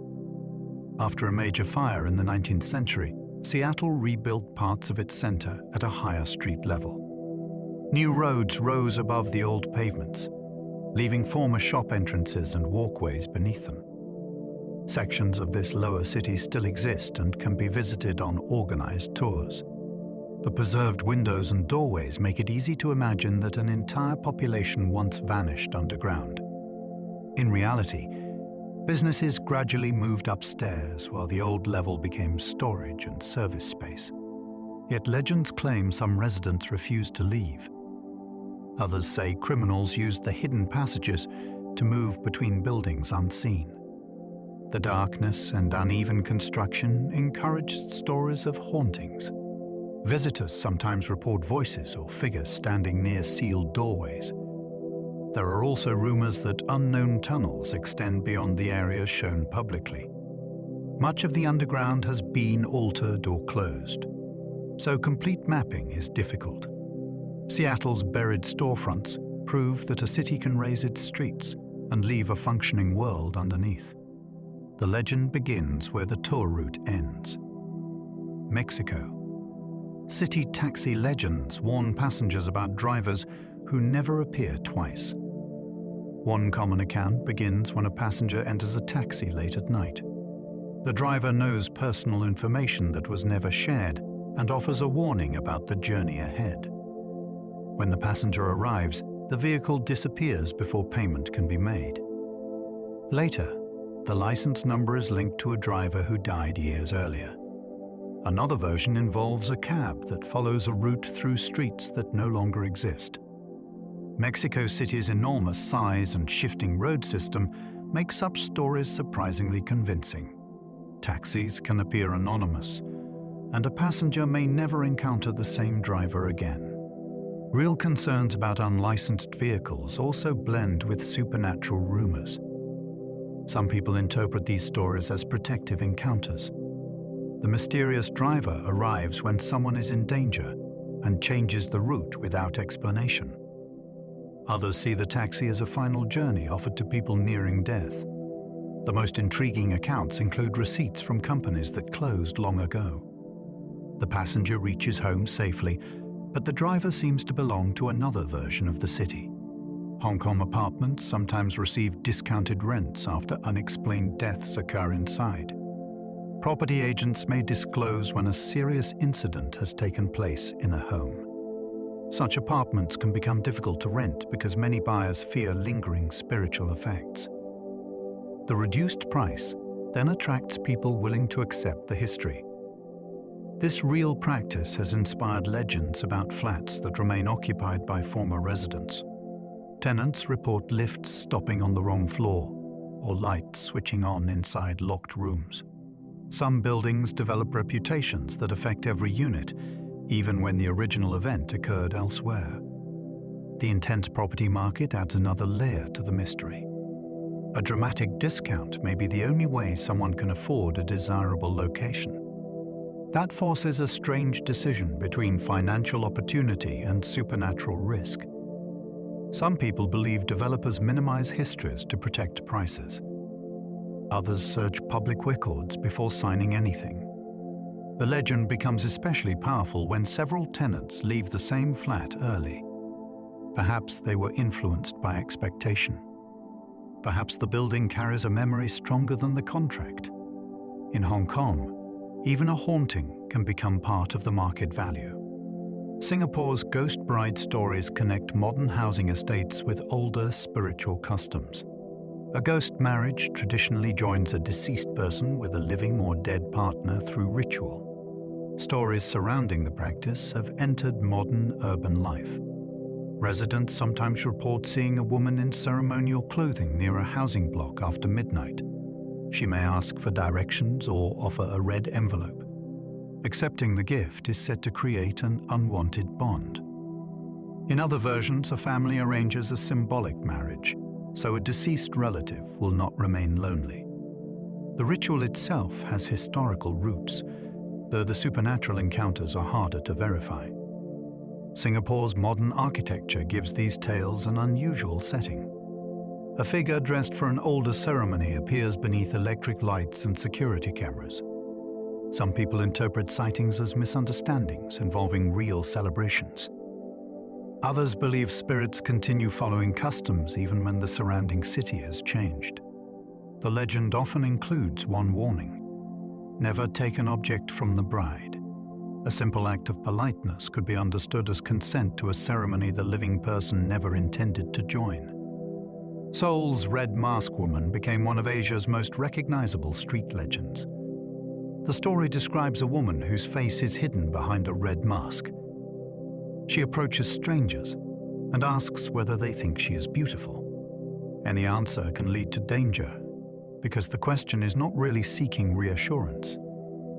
The legend is closely related to other masked woman stories in East Asia, though local versions place her in Seoul's streets and transport stations. Her appearance reflects a modern fear of faces that cannot be read. A mask conceals expression while allowing the stranger to approach without immediate alarm.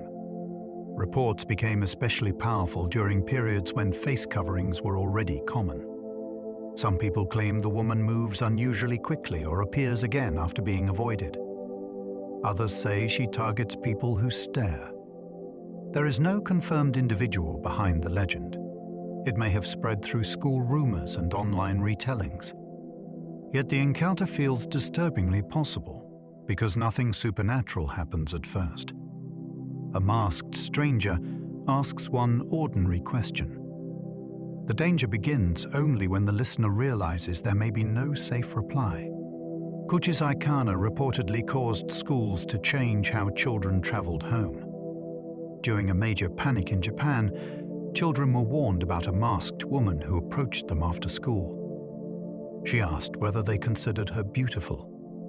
If the answer pleased her, she removed the mask and revealed a mouth cut far beyond its natural shape. The story spread so quickly that some schools reportedly organized group travel and increased adult supervision. Police received calls about suspicious women, though no supernatural attacker was found. The legend may have drawn from older tales about a jealous husband who disfigured his wife. Modern versions added sweets or confusing answers as possible ways to escape. That detail gave frightened children a sense of control. The panic showed how folklore can alter real routines without a confirmed event. Some people believe the reports were driven by media attention and mistaken identity. Others wonder whether the legend attached itself to a genuine prowler. Kuchisai Kana remains powerful because the threat hides behind ordinary social behavior. She asks for an opinion before revealing what the question truly means. Teak. Teak stories describe a relentless spirit moving with impossible speed. The figure is said to be the spirit of the person who died on railway tracks. Her body was divided, and she now moves using her hands or elbows. The name imitates the sound of her movement across hard ground. Despite lacking legs, she supposedly catches anyone who tries to run. Versions of the story spread among Japanese students and often take place near stations after dark. Some accounts say she asks where her lower body is. Others claim she attacks without speaking. The railway setting reflects a modern environment where powerful machines pass through crowded neighborhoods. It also gives the legend a clear sound. A scraping noise can be heard before the spirit appears. Skeptics view Teak Teak as a cautionary tale about trespassing near tracks. More speculative interpretations suggest traumatic locations can retain a repeating presence. The spirit's speed makes escape impossible through ordinary means. That is what separates her from many ghosts. She does not wait inside one haunted place. She actively closes the distance. Anakosan transformed Japanese school bathrooms into places of ritual testing. Students tell one another that a girl named Hanako occupies a particular toilet stall. The exact floor and cubicle vary between schools. To summon her, a visitor knocks several times and asks whether she is present. A voice may answer from behind the door. Some versions describe a harmless spirit. Others warn that opening the stall allows something to pull the visitor inside. The legend turns an ordinary school bathroom into a controlled experiment with the unknown. Children know exactly where to stand and what to say. This makes the story easy to repeat in any building. Hanako's supposed history also changes. She may have died during wartime or suffered an accident at school. No single origin dominates because every community can create its own version.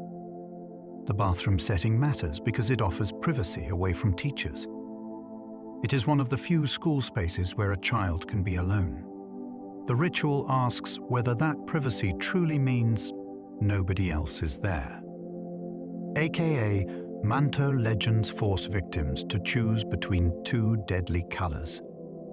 The encounter usually takes place inside a bathroom stall when a voice asks whether the person wants red paper or blue paper. Choosing red may lead to bleeding. Choosing blue may cause suffocation or loss of color. Trying to avoid both choices can produce another punishment. The spirit is sometimes described as a masked figure wearing a red cloak. What makes the legend unusual is its impossible decision. The victim is given control, yet every clear answer is dangerous. This resembles older riddles in which supernatural beings test whether humans understand hidden rules. Students have invented escape methods, including refusing politely or requesting another color. The effectiveness of these answers changes between schools. That variation allows each group to reshape the legend. AKA Manteau may reflect anxiety about being trapped by authority or social expectation. More mysterious interpretations suggest the ritual preserves the memory of an actual incident. Whatever its origin, the story turns language itself into the trap. Survival depends not on strength, but on recognizing that the offered choices were never genuine. The Red Room curse supposedly appears as an unstoppable computer advertisement. The legend describes a red pop-up window, asking whether the viewer likes a particular room. Closing it does nothing because the message returns and gradually reveals more text. The screen may then display a list of previous victims. By the next day, the viewer is said to have joined them. The story became popular through an early internet animation that presented the curse as something discovered online. At a time when pop-up advertisements could multiply uncontrollably, the scenario felt technically possible. A malicious program might take over the screen and resist every attempt to remove it. The supernatural element begins when the software seems to know the user personally. Some versions claim the curse spreads through copied links. Others say merely hearing the question is enough. The Red Room reflects an era when computers entered bedrooms, before most users understood how they worked. A window could open without permission, and nobody knew who had sent it. The legend asks whether closing a message truly ends the contact. Hakishaku-sama became famous through one account of an abnormally tall woman. The story describes a figure more than 8 feet tall who appears in rural Japan. She wears a wide hat and produces a deep repeating sound. Children are said to be especially vulnerable once she notices them. The best-known account follows a boy whose grandparents immediately recognize the danger and arrange protective measures through the night. He is hidden inside a room while voices outside imitate people he trusts. By morning, the family attempts a desperate escape. The tale appeared online and quickly became international folklore. Its detailed rules made it feel like a local tradition rather than a recent invention. Some readers searched for older references but found little confirmed history.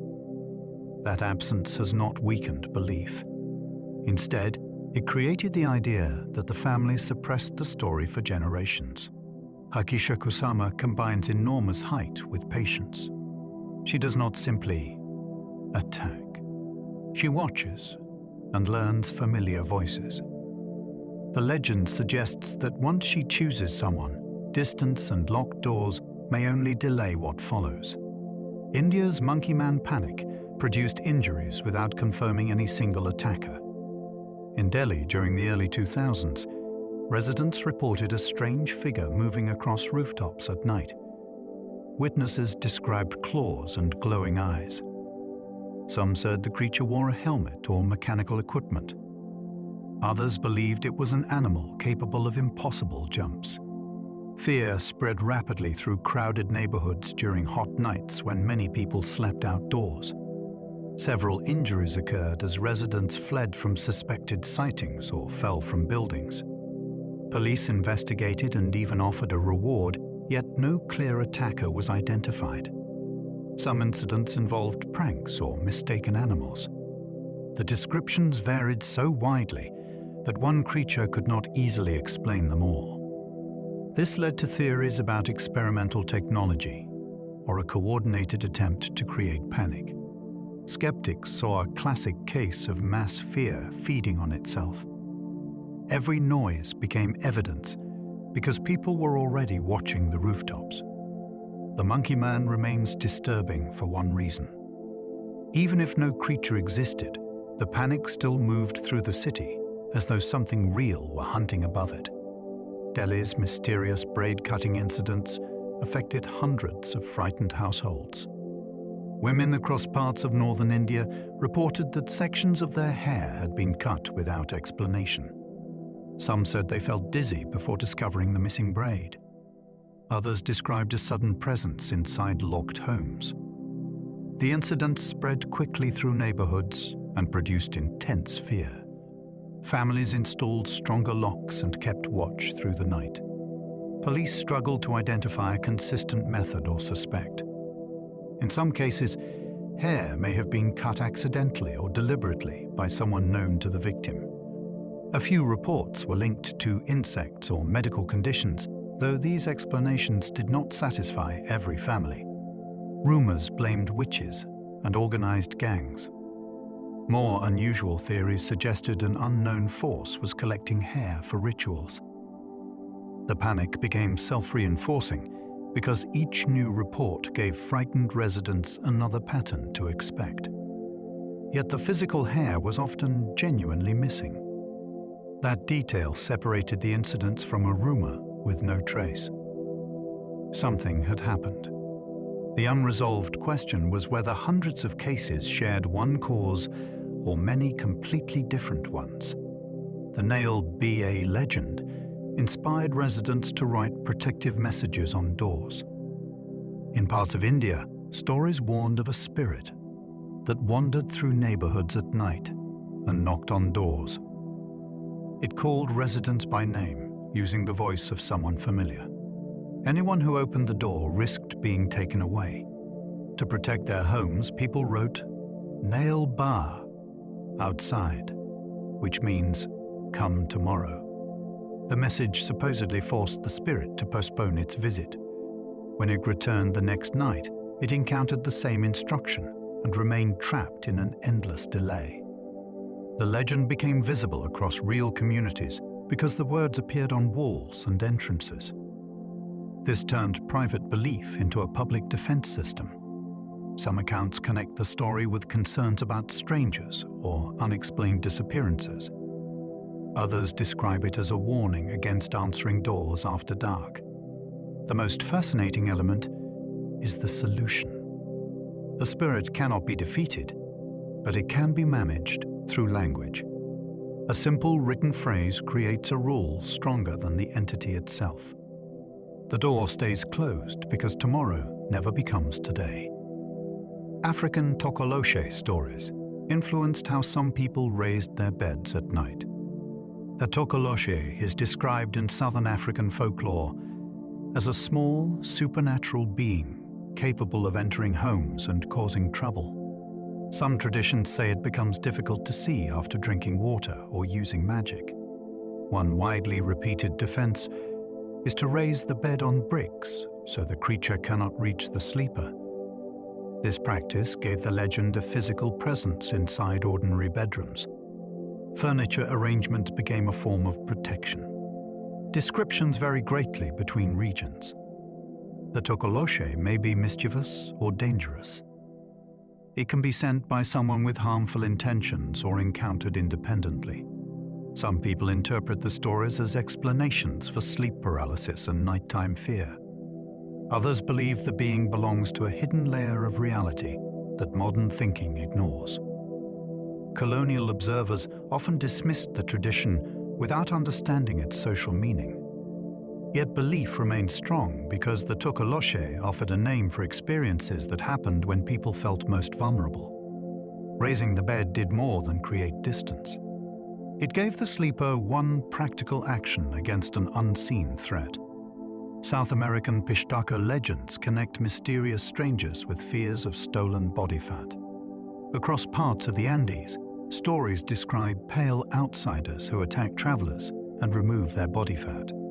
The material is then supposedly used for medicine or industrial purposes. Versions of the legend reach back centuries and reflect periods when local communities experienced exploitation by foreign powers. The Pistako often appears as a wealthy stranger who travels alone and asks unusual questions. Unlike a supernatural monster, he may look completely ordinary. That makes the warning more difficult to ignore. Historical rumors claimed human fat was used to lubricate machines or cast church bells. Such claims were never supported, yet they expressed a real fear that powerful institutions treated local bodies as resources. Modern versions sometimes involve medical organizations or secret laboratories. The legend changes whenever a new technology arrives. Some people see it as cultural memory shaped by injustice. Others believe genuine crimes may have become mixed with older folklore. The Pistako remains frightening because he does not attack for anger or hunger. He treats the human body as valuable material. La Llorona changes identity depending on the region telling her story. Across Latin America, people tell of a grieving woman who wanders near water while searching for lost children. Yet her name and history change from place to place. In some versions, she is a mother punished for a terrible act. Elsewhere, she becomes a betrayed woman or a spirit warning families away from dangerous rivers. The differences are so great that La Llorona may not come from one original story. She could be a meeting point where several older traditions became joined under the same name. Some people connect her with pre-colonial figures who announced disaster through cries at night. Others see a lesson about guilt and parental fear. Witnesses often describe hearing her before seeing anything. The voice appears close when the figure is distant, or distant when she is near. That reversal makes escape difficult. The legend survives because every community can reshape her while keeping the same warning. Somewhere near the water, a woman is still searching for what she cannot recover. Ensubar is said to sound distant when he is dangerously close. The Whistler is one of the most unsettling legends from Venezuela and Colombia. Travelers hear a clear sequence of notes drifting through the darkness.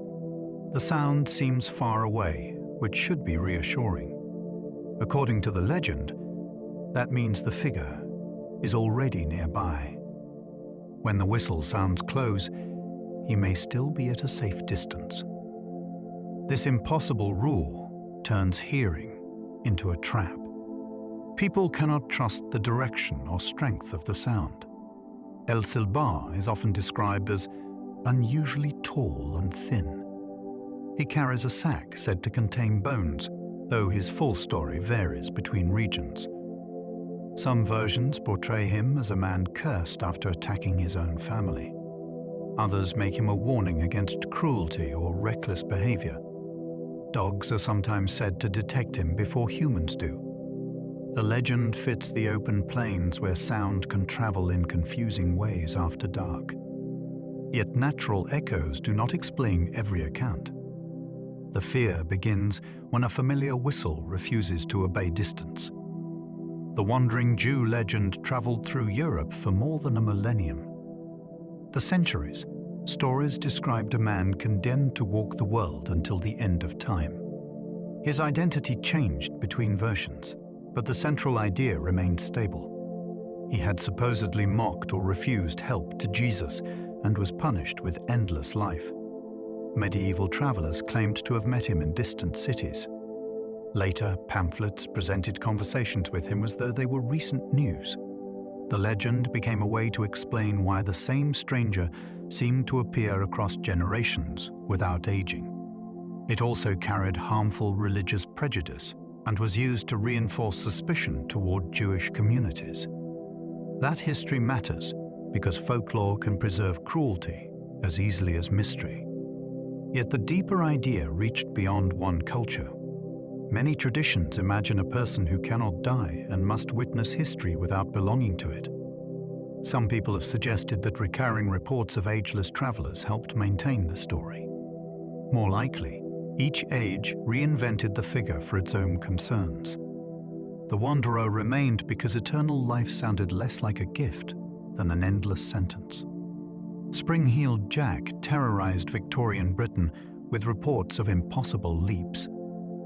During the 19th century, witnesses described a strange attacker who appeared in London and other English towns. He wore dark clothing and sometimes showed a frightening face. Several people claimed he breathed blue or white flame. His most famous ability was an extraordinary leap that carried him over walls and rooftops. Newspapers spread the reports, and public anxiety turned Spring-heeled Jack into a national sensation. Some incidents may have involved pranksters wearing costumes. Wealthy young men were even suspected of staging attacks for amusement. Yet no single person was identified, and sightings continued long after the earliest suspects had disappeared. The figure gradually changed from urban menace into supernatural legend. Later witnesses described him as less human and more mechanical. Some people wondered whether hidden devices gave him unusual strength. Others imagined an unknown visitor testing technology beyond Victorian understanding. The story remains compelling because the original reports emerged before modern superhero fiction. Britain seemed to encounter a masked figure with impossible abilities decades before popular culture knew what to call him. The Green Children of Woolpit became medieval England's strangest visitor story. In the 12th century, villagers in Suffolk reportedly discovered two children near a pit. Their skin appeared green, and they spoke a language nobody recognized. At first, they refused ordinary food and would eat only raw beans. Over time, the children adapted and their unusual color faded. The boy became ill and died, but the girl survived. She later explained that they came from a place where the light remained dim and everything had a green appearance. Historians have suggested practical explanations involving illness, malnutrition, or displaced children from a nearby community. Their unknown speech may have been a regional dialect. Yet the account was preserved by more than one medieval writer, which gives it unusual weight. Some people interpret the story as evidence of an underground realm or a passage between worlds. Others see a memory of refugees who seemed alien to local villagers. The mystery endures because the children were not merely glimpsed. According to the story, one lived long enough to describe another place. Rat kings were once dismissed as legends before physical specimens appeared. A rat king forms when several rats become joined together by their tails. The tails may be tangled through sticky substances or frozen material. For centuries, reports of these creatures sounded like grotesque folklore. Then preserved specimens appeared in museums, and a few modern examples were documented. Their existence did not settle every question. Some specimens may have been assembled deliberately as curiosities. Others appear genuine, though scientists still debate exactly how the animals became trapped. The phenomenon was once treated as an omen of plague or social disorder. That association made sense in towns where rats already represented disease and hidden decay. The name did not refer to one ruling animal. It described the entire knot as a single unnatural body. Legends claimed the central rats were fed by those on the outside. No evidence supports that idea, but the image proved unforgettable. Rat kings show that folklore sometimes exaggerates a real event rather than inventing one. The impossible creature existed, though perhaps not in the form people first imagined. The Pied Piper may preserve memories of a genuine mass disappearance. The familiar story tells of a musician who removes rats from Hamelin, then leads away the town's children after being denied payment. Yet the earliest known references do not mention rats at all. They focus on the loss of young people during the 13th century. This suggests that the animal catching episode was added later. What happened to the children remains uncertain. Some historians think they joined a migration to settle new lands in Eastern Europe. Others suggest disease or disaster. A few interpretations connect the event with a religious movement or military recruitment. The Piper may have been a symbolic figure who represented whoever organized the departure.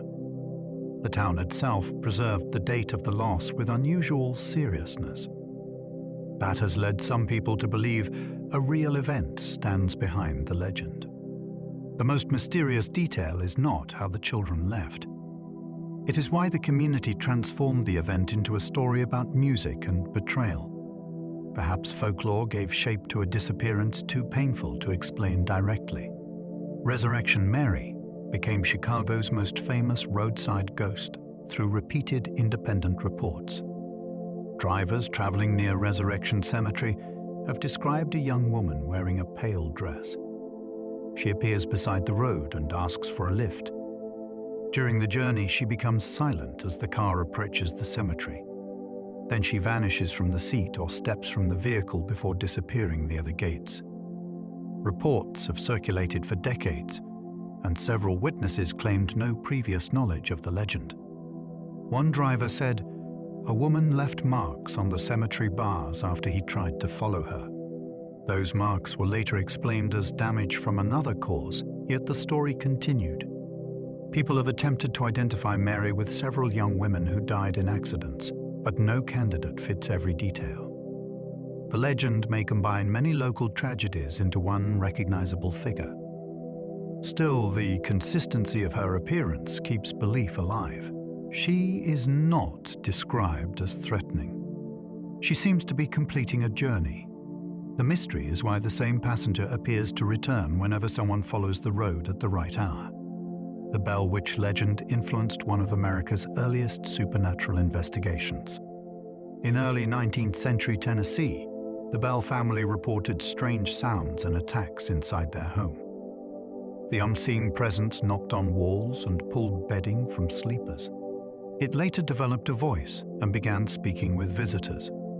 The entity became known as the Bell Witch, though accounts disagreed about what it truly was. Some blamed a neighbor who had a dispute with the family. Others believed several spirits were involved. The story attracted curious visitors, and even a future American president was later said to have investigated it. That claim is debated, but it shows how large the legend became. The spirit reportedly knew private conversations and could speak in different rooms at once. Skeptics have suggested family members created the disturbances. Yet no confession settled the matter. Unlike many hauntings, this one was said to converse openly and express clear opinions. It did not merely appear. It argued and threatened. The Bell Witch became famous because the mystery behaved less like a ghost and more like an intelligent opponent. The Jersey Devil grew from colonial politics into a statewide monster tradition. The creature is said to inhabit the pine barrens of New Jersey. Descriptions usually include wings and hooves with a long head, unlike any known animal. One origin story claims it was born as the 13th child of a woman named Leeds. Yet the legend may have developed from political and religious conflicts involving the real Leeds family. Opponents portrayed them as dangerous outsiders, and their family symbol included a winged creature. Over time, personal hostility may have transformed into supernatural folklore. The most famous sighting wave occurred in the early 20th century. Schools closed, workers stayed home, and newspapers reported tracks on rooftops. Hoaxes certainly occurred, but the panic involved too many places for one prankster to explain easily. Some people identify the creature as a missing crane or escaped exotic animal. Others believe the Pine Barrens shelter something unknown. The region's dense woods made verification difficult. What began as a colonial insult may have acquired a body, a habitat, and generations of witnesses. The Goatman appears in unrelated legends across several American states. In Maryland, the Goatman is often described as a human-animal hybrid, linked with an agricultural research center. Texas has another version connected with an abandoned bridge and a troubled local history. Other states tell stories about a horned figure that watches roads or attacks parked cars. These legends do not share one clear origin, yet they use the same name and similar appearance. One explanation is that stories traveled between communities and attached themselves to local landmarks. Another is that goats naturally seem unsettling when seen upright or heard at night. More speculative accounts claim secret experiments produced creatures that escaped into wooded areas. The research facility detail gives modern science the role once held by witchcraft. A monster is created by knowledge that went too far. Some witnesses insist they saw a muscular figure moving on two legs. No reliable evidence has confirmed such an animal. Still, the Goatman continues appearing wherever forests meet suburban roads. It may be one legend traveling widely, or several communities naming the same unexplained presence. The Melonheads legend developed separately in Michigan, Ohio, and Connecticut. Each region tells of small, human-like beings with unusually large heads. They live in forests or near abandoned institutions and avoid ordinary society. The local origins differ sharply. In one state, they are said to be children who escaped from cruel experiments. Elsewhere, they descend from an isolated family affected by illness. Connecticut versions often connect them with a road through dark woodland. No evidence supports these histories, yet residents sometimes treat the locations as genuine danger zones. Teenagers drive there hoping to see movement between the trees. The shared name is puzzling because the legends appear rooted in separate communities. They may have spread through travel and later been mistaken for independent traditions. Another possibility is that similar physical conditions inspired similar stories. Real institutions and isolated settlements may have given the rumors a believable setting. The Melonheads are rarely described as supernatural. They are presented as hidden people created by neglect. That makes the legend feel less like fantasy and more like a secret society abandoned just beyond the town limits. The smiling man is described as dancing while silently following strangers. The modern legend began with an online account of a late-night encounter. A man walked through the street with an exaggerated smile and a strange dance-like movement. He crossed the road repeatedly while keeping his attention fixed on the witness. Nothing clearly supernatural occurred, yet the behavior felt impossible to interpret. The smiling man did not speak or make a direct threat. He simply continued approaching in a way that ignored normal social rules. That uncertainty made the story more disturbing than a simple chase. Readers began reporting similar figures in other cities. Videos appeared showing people with fixed expressions moving after pedestrians. Some were staged, but they strengthened the mythology. Psychologists might explain the fear through facial mismatch. A smile normally signals safety, yet the surrounding behavior signals danger. The mind cannot reconcile both messages. Some people believe the figure is a modern trickster that tests reactions. Others see a human prankster. The legend asks how frightening a person can become without doing anything openly violent. The grinning man appeared before several 20th century paranormal incidents. Witnesses described a tall man with a wide, unnatural grin and dark clothing. In some accounts, his eyes were unusually small or set far apart. The figure became associated with reports of unidentified flying objects and strange creatures. One of the best-known cases involved a man using the name Indrid Cold. He allegedly approached a witness beside a road and communicated in a calm voice. The encounter occurred during the same period as other unexplained activity around Point Pleasant. Some people believe the grinning man was an extraterrestrial observer trying to imitate human appearance. Others suggest he belonged to a broader category of mysterious visitors who emerged during times of paranormal disturbance. Skeptics see the story as folklore, influenced by earlier reports. Yet the repeated smile remains difficult to forget. It appears friendly, but feels completely wrong. The figure does not need to attack. His presence suggests he knows more than the witness does. In these accounts, the grin may not express happiness. It may be an attempt to perform humanity. Shadow people are reported worldwide, despite major cultural differences between witnesses.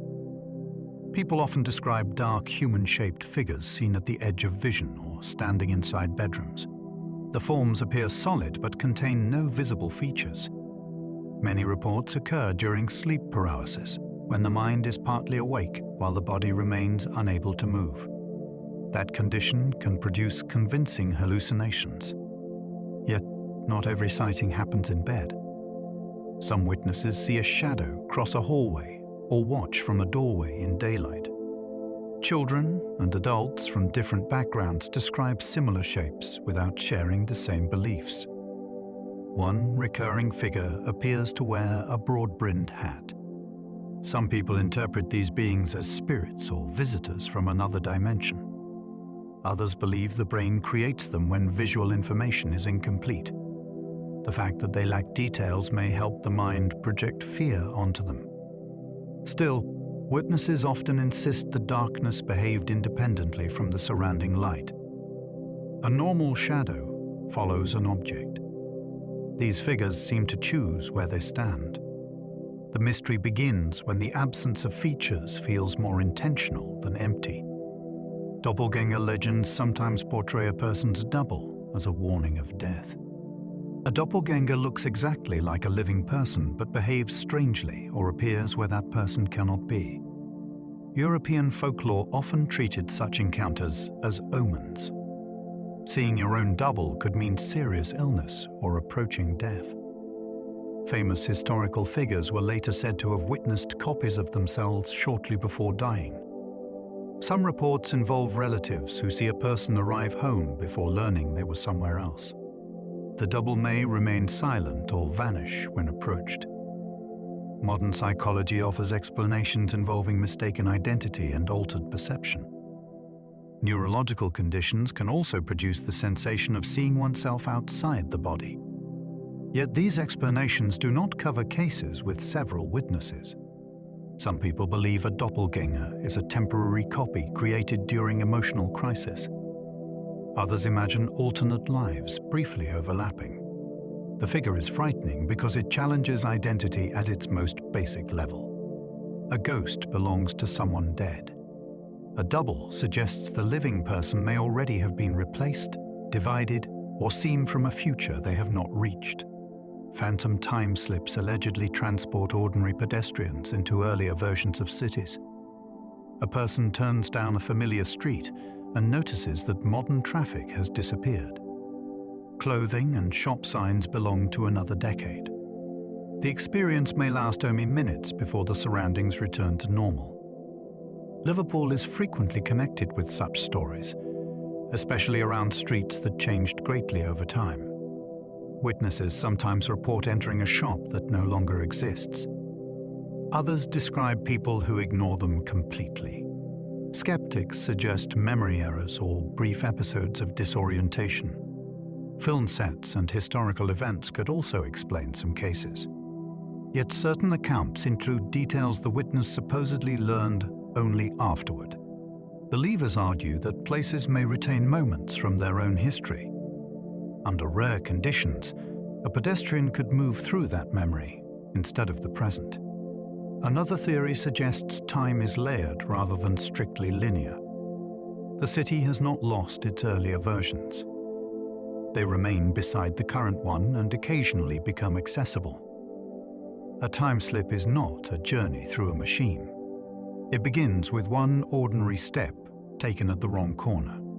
Missing time stories often begin during completely routine journeys home. A driver leaves work and expects to arrive within half an hour. Instead, they reach home much later, with no clear memory of the lost period. The distance traveled seems too short to explain the delay. Some people notice fuel use or clothing marks that do not fit the remembered journey. Missing time is often associated with alleged alien encounters, though many cases involve no remembered beings or unusual lights. Fatigue and highway hypnosis can erase parts of a familiar route from memory. Stress may also interfere with time perception. Yet witnesses sometimes recover detailed scenes during dreams or hypnosis. Those methods are controversial because they can create false memories. Still, the emotional certainty remains powerful. The person feels that something happened during the gap. Some people suspect secret military activity or psychological experiments. Others think consciousness briefly separated from ordinary time. The mystery grows because the journey began without drama. Nothing unusual was expected. Then the clock revealed that part of the evening had vanished without explanation. Reality glitches frequently involve repeated strangers performing identical actions. A witness sees someone walk past wearing distinctive clothing. Minutes later, the same person appears again from the original direction and repeats every movement. Sometimes the sequence occurs more than twice. These stories resemble errors in a computer program where a short action loops because the system failed to update. That comparison gave rise to the phrase glitch in the Matrix. Everyday explanations include twins or mistaken memory. Busy streets also create repeated patterns that the mind may combine into one event. Yet the most compelling accounts include an unusual gesture or dropped object that occurs exactly the same way. Some people believe reality may operate through hidden rules similar to software. A repeated sequence could reveal a correction or loading error. Others suggest the witness briefly saw overlapping moments rather than duplicated people. No test can confirm these ideas.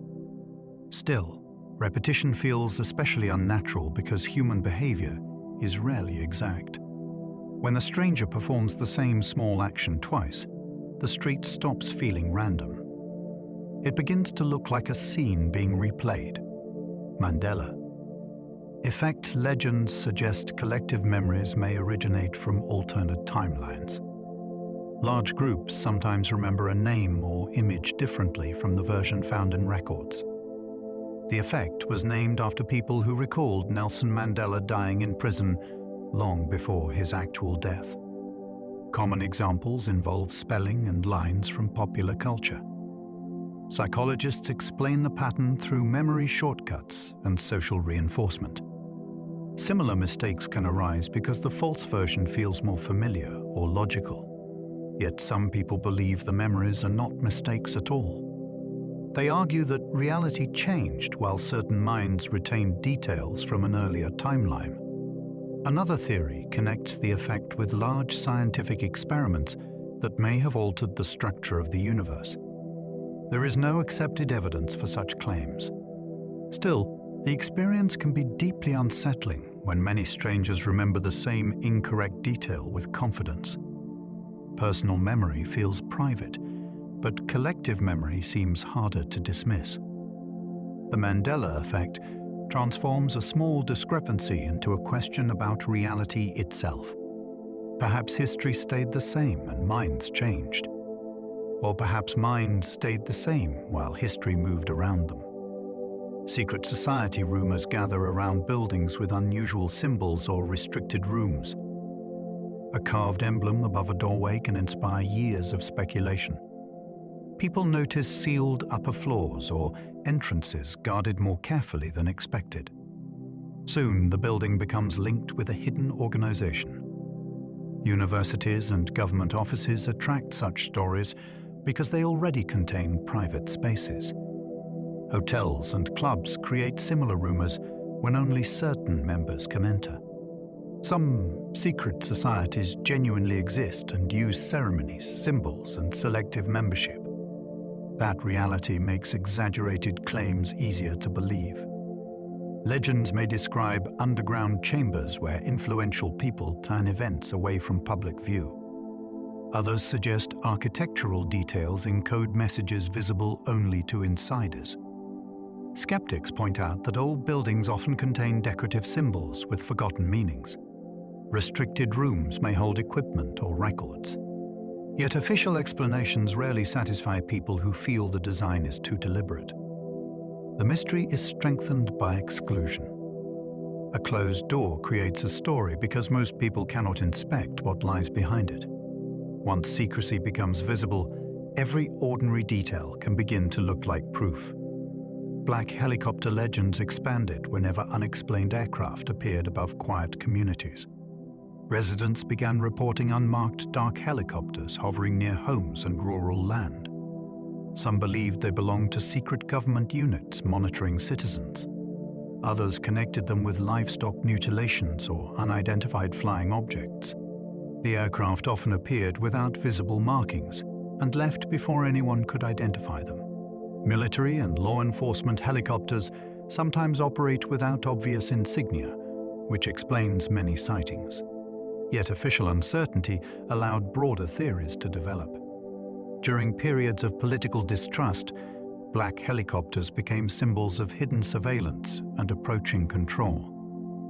Witnesses claimed they flew unusually low or followed vehicles for long distances. Some reports included equipment that seemed more advanced than ordinary aviation technology. There was rarely clear photographic evidence. The machines were heard and glimpsed, but not examined. That pattern made them perfect urban legends. They were real objects with uncertain purpose. Even when a helicopter was later identified, the larger fear survived. A dark aircraft in the night sky suggested that someone powerful was watching, and the people below had not been told why. Men in Black stories predate the famous films by several decades.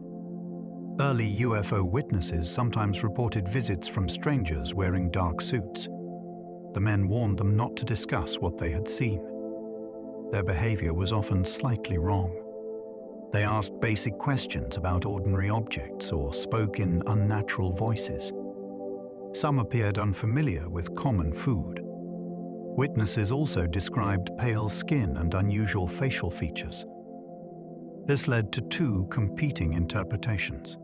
The visitors could be government agents suppressing information, or they could be non-human beings pretending to hold official authority. Reports began circulating in the mid-20th century and became part of UFO folklore long before popular entertainment turned them into comic characters. Skeptics suggest investigators or journalists were misremembered as threatening officials. Others believe the stories were influenced by fear of secret intelligence agencies. Yet the strangest accounts include cars and identification documents that seemed outdated or false. The Men in Black legend remains effective because authority itself becomes suspicious. A visitor displays every sign of official power, but none of those signs can be trusted. Government cover-up legends often grow strongest when officials issue simple denials. A straightforward denial should end a false rumor, yet it often has the opposite effect. People ask why authorities responded so quickly or used such careful wording.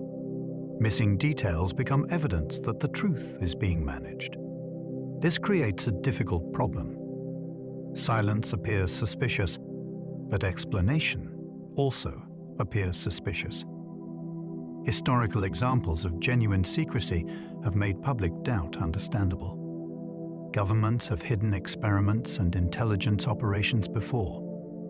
That record allows almost any modern claim to seem possible. Cover-up legends thrive when documents are classified or witnesses give conflicting accounts. Even routine redactions can look like deliberate concealment. Some people believe official statements are designed less to persuade than to create confusion until public interest fades. Others think institutions simply communicate badly during unusual events. The legend becomes strongest when no response can disprove it. Every correction is absorbed into the theory as further confirmation. At that point, the mystery no longer depends on the original event. It survives through the belief that someone powerful needs the public to stop asking. Alien encounter stories regularly borrow details from older supernatural folklore. People once described fairies that paralyzed travelers and carried them into hidden places. Later accounts of alien abduction included similar experiences inside spacecraft. Both traditions involve lost time and beings with unusual eyes. The setting changed from lonely countryside to advanced technology, but the structure remained familiar. Some people believe this shows that modern witnesses interpret one ancient phenomenon through the language of their own era. A visitor once understood as a spirit may now appear as an extraterrestrial. Skeptics suggest older stories unconsciously influenced newer testimony. Yet many witnesses insist they had little interest in folklore before their encounters. The overlap extends to warnings about the future and strange marks left on the body. No single explanation resolves every case. Perhaps human psychology produces recurring experiences during sleep and stress. Perhaps an unknown intelligence presents itself differently across centuries. The most intriguing possibility is that folklore and UFO reports are not separate mysteries. They may be two cultural descriptions of the same presence approaching humanity under changing disguises. Ancient tunnel legends sometimes appear beneath cities with no confirmed underground network. Residents may insist that a passage connects a church with a distant manor or castle. The entrance is usually sealed, and nobody can produce a complete map. Similar stories appear in towns where geology makes large tunnels unlikely. Some legends may begin with short cellars that later become imagined routes across the entire city. Others preserve memories of drainage channels or wartime shelters. Smuggling and escape stories also encourage belief in hidden passages. The mystery deepens when construction workers uncover a small opening that seems to lead farther than expected. Authorities often close such spaces for safety before local people can examine them. That action becomes evidence of concealment. Some people believe older civilizations built networks later erased from records. Others imagine sacred or military purposes. Most claimed tunnels probably never existed at the described scale. Yet the same legend appears wherever historic buildings face one another across a town. It seems that people instinctively expect important places to be secretly connected. The absence of proof becomes part of the architecture. Local legends can permanently alter tourism, property values, and public behavior. A single story can transform an ordinary road into a destination. Visitors arrive hoping to see a ghost or test a ritual. Businesses begin selling souvenirs, while residents deal with traffic and trespassing. In other places, a haunted reputation lowers property prices because buyers fear what may have happened there. Legends also change behavior in subtler ways. People avoid certain routes after dark or refuse to enter one room alone. These choices can continue even among those who claim not to believe. the story becomes embedded in practical life. Local officials may promote the legend for tourism while denying its truth in safety statements. That contradiction allows belief to grow. A place advertised as mysterious gains authority from the attention itself. Some communities eventually depend on a legend that began as a warning. Others try unsuccessfully to escape a reputation created decades earlier. The original event may never be proven, yet the consequences are measurable. A rumor can reshape a town more effectively than many confirmed facts. Repeated rumors have occasionally caused imaginary threats to produce real emergencies. A crowd hears the dangers approaching and begins to move before anyone sees it. One person runs, then others follow. Soon, injuries occur, even though the original threat never existed. Urban legends can trigger this chain when fear spreads faster than verification. Schools have closed after warnings about attackers who were never found. Hospitals have treated people who believed they were exposed to a substance later shown to be harmless. These events are not proof that witnesses were foolish. Human beings rely on the reactions of others during uncertainty. If everyone nearby appears afraid, caution feels rational. The rumor gains physical force through collective behavior. Some people suspect that deliberate panic could be used to test emergency systems or distract attention from another event. Evidence for such planning is rare, but the possibility makes each episode more mysterious.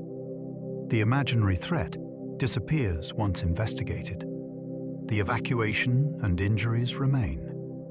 Urban legends demonstrate that a story does not need to be true to enter the real world and change it. Debunked legends often survive because corrected versions feel less memorable. A dramatic claim may take seconds to understand. Its correction usually requires explanation and uncertainty. That imbalance gives the legend an advantage. People remember the frightening image, but forget the careful reasons it was false. Repetition strengthens the effect. Each time the story returns, it feels familiar, and familiarity can be mistaken for truth. Corrections may even repeat the false claim so clearly that they help preserve it. Another problem is emotional satisfaction. A mystery offers hidden meaning, while a mundane explanation can feel disappointing. Some people therefore treat debunking as proof that someone wants the story buried. Once distrust enters the process, evidence loses its power. This does not mean every dismissed legend is false. It means survival depends more on narrative strength than accuracy. The best urban legends contain one unforgettable term that no correction can match. Years later, a listener may not remember where they heard it. They only remember the warning. The legend continues because the truth arrived with fewer images and a weaker ending. Urban legends may reveal what entire societies fear but rarely discuss. These stories often focus on danger hidden inside ordinary life. They appear where trust feels uncertain and official explanations seem incomplete. A legend about contaminated food may express anxiety about distant corporations. A story about surveillance may reflect fear of losing privacy. The supernatural details are not always the true subject. They provide a safe way to discuss concerns that feel too large or uncomfortable in direct conversation. This is why legends change when society changes. New technology creates new threats, while older fears receive updated settings. Some stories blame outsiders. Others warn that danger comes from institutions meant to provide safety. The details may be false, but the emotion beneath them can be genuine. That does not make every rumor harmless. Legends can spread prejudice and panic. Yet they also act as informal records of public unease. By listening carefully, we may learn what people expected to go wrong at a particular moment in history. The monster may be invented. The fear that created it usually is not. Tonight, we have traveled through a world where ordinary streets can carry extraordinary stories. We have followed rumors into hidden tunnels and abandoned stations. We have listened for voices on old telephones and watched familiar places become strange after dark. We have met figures who may have begun as fiction, then somehow stepped into real belief. We have also seen how a single story can move through a city until nobody remembers where it started. Some urban legends may be warnings shaped by history. Others may be memories altered by fear. A few may simply survive because they leave behind one detail that is impossible to forget. Yet the most intriguing stories remain open. They leave just enough uncertainty for the mind to wonder whether something real may still be hiding beneath the legend. Now, though, there is nothing more you need to solve.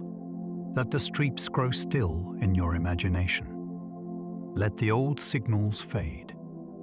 Allow every locked door and distant footstep to drift farther away. You are safe where you are. Let your shoulders soften. Notice your breathing becoming slower and easier. With each breath, allow the day to lose its hold on you. There is no need to follow the mystery any further tonight. If you enjoyed this journey, you are always welcome to like the video, subscribe, or share your own thoughts below. It helps more sleepy travelers discover these stories. And if you happen to still be awake, another mystery is waiting for you on the screen. You can follow it now, or leave it for another night. For the moment, let the unanswered questions remain unanswered. Let the stories return to the places where they began, while your mind settles into rest. Sleep well, and good night.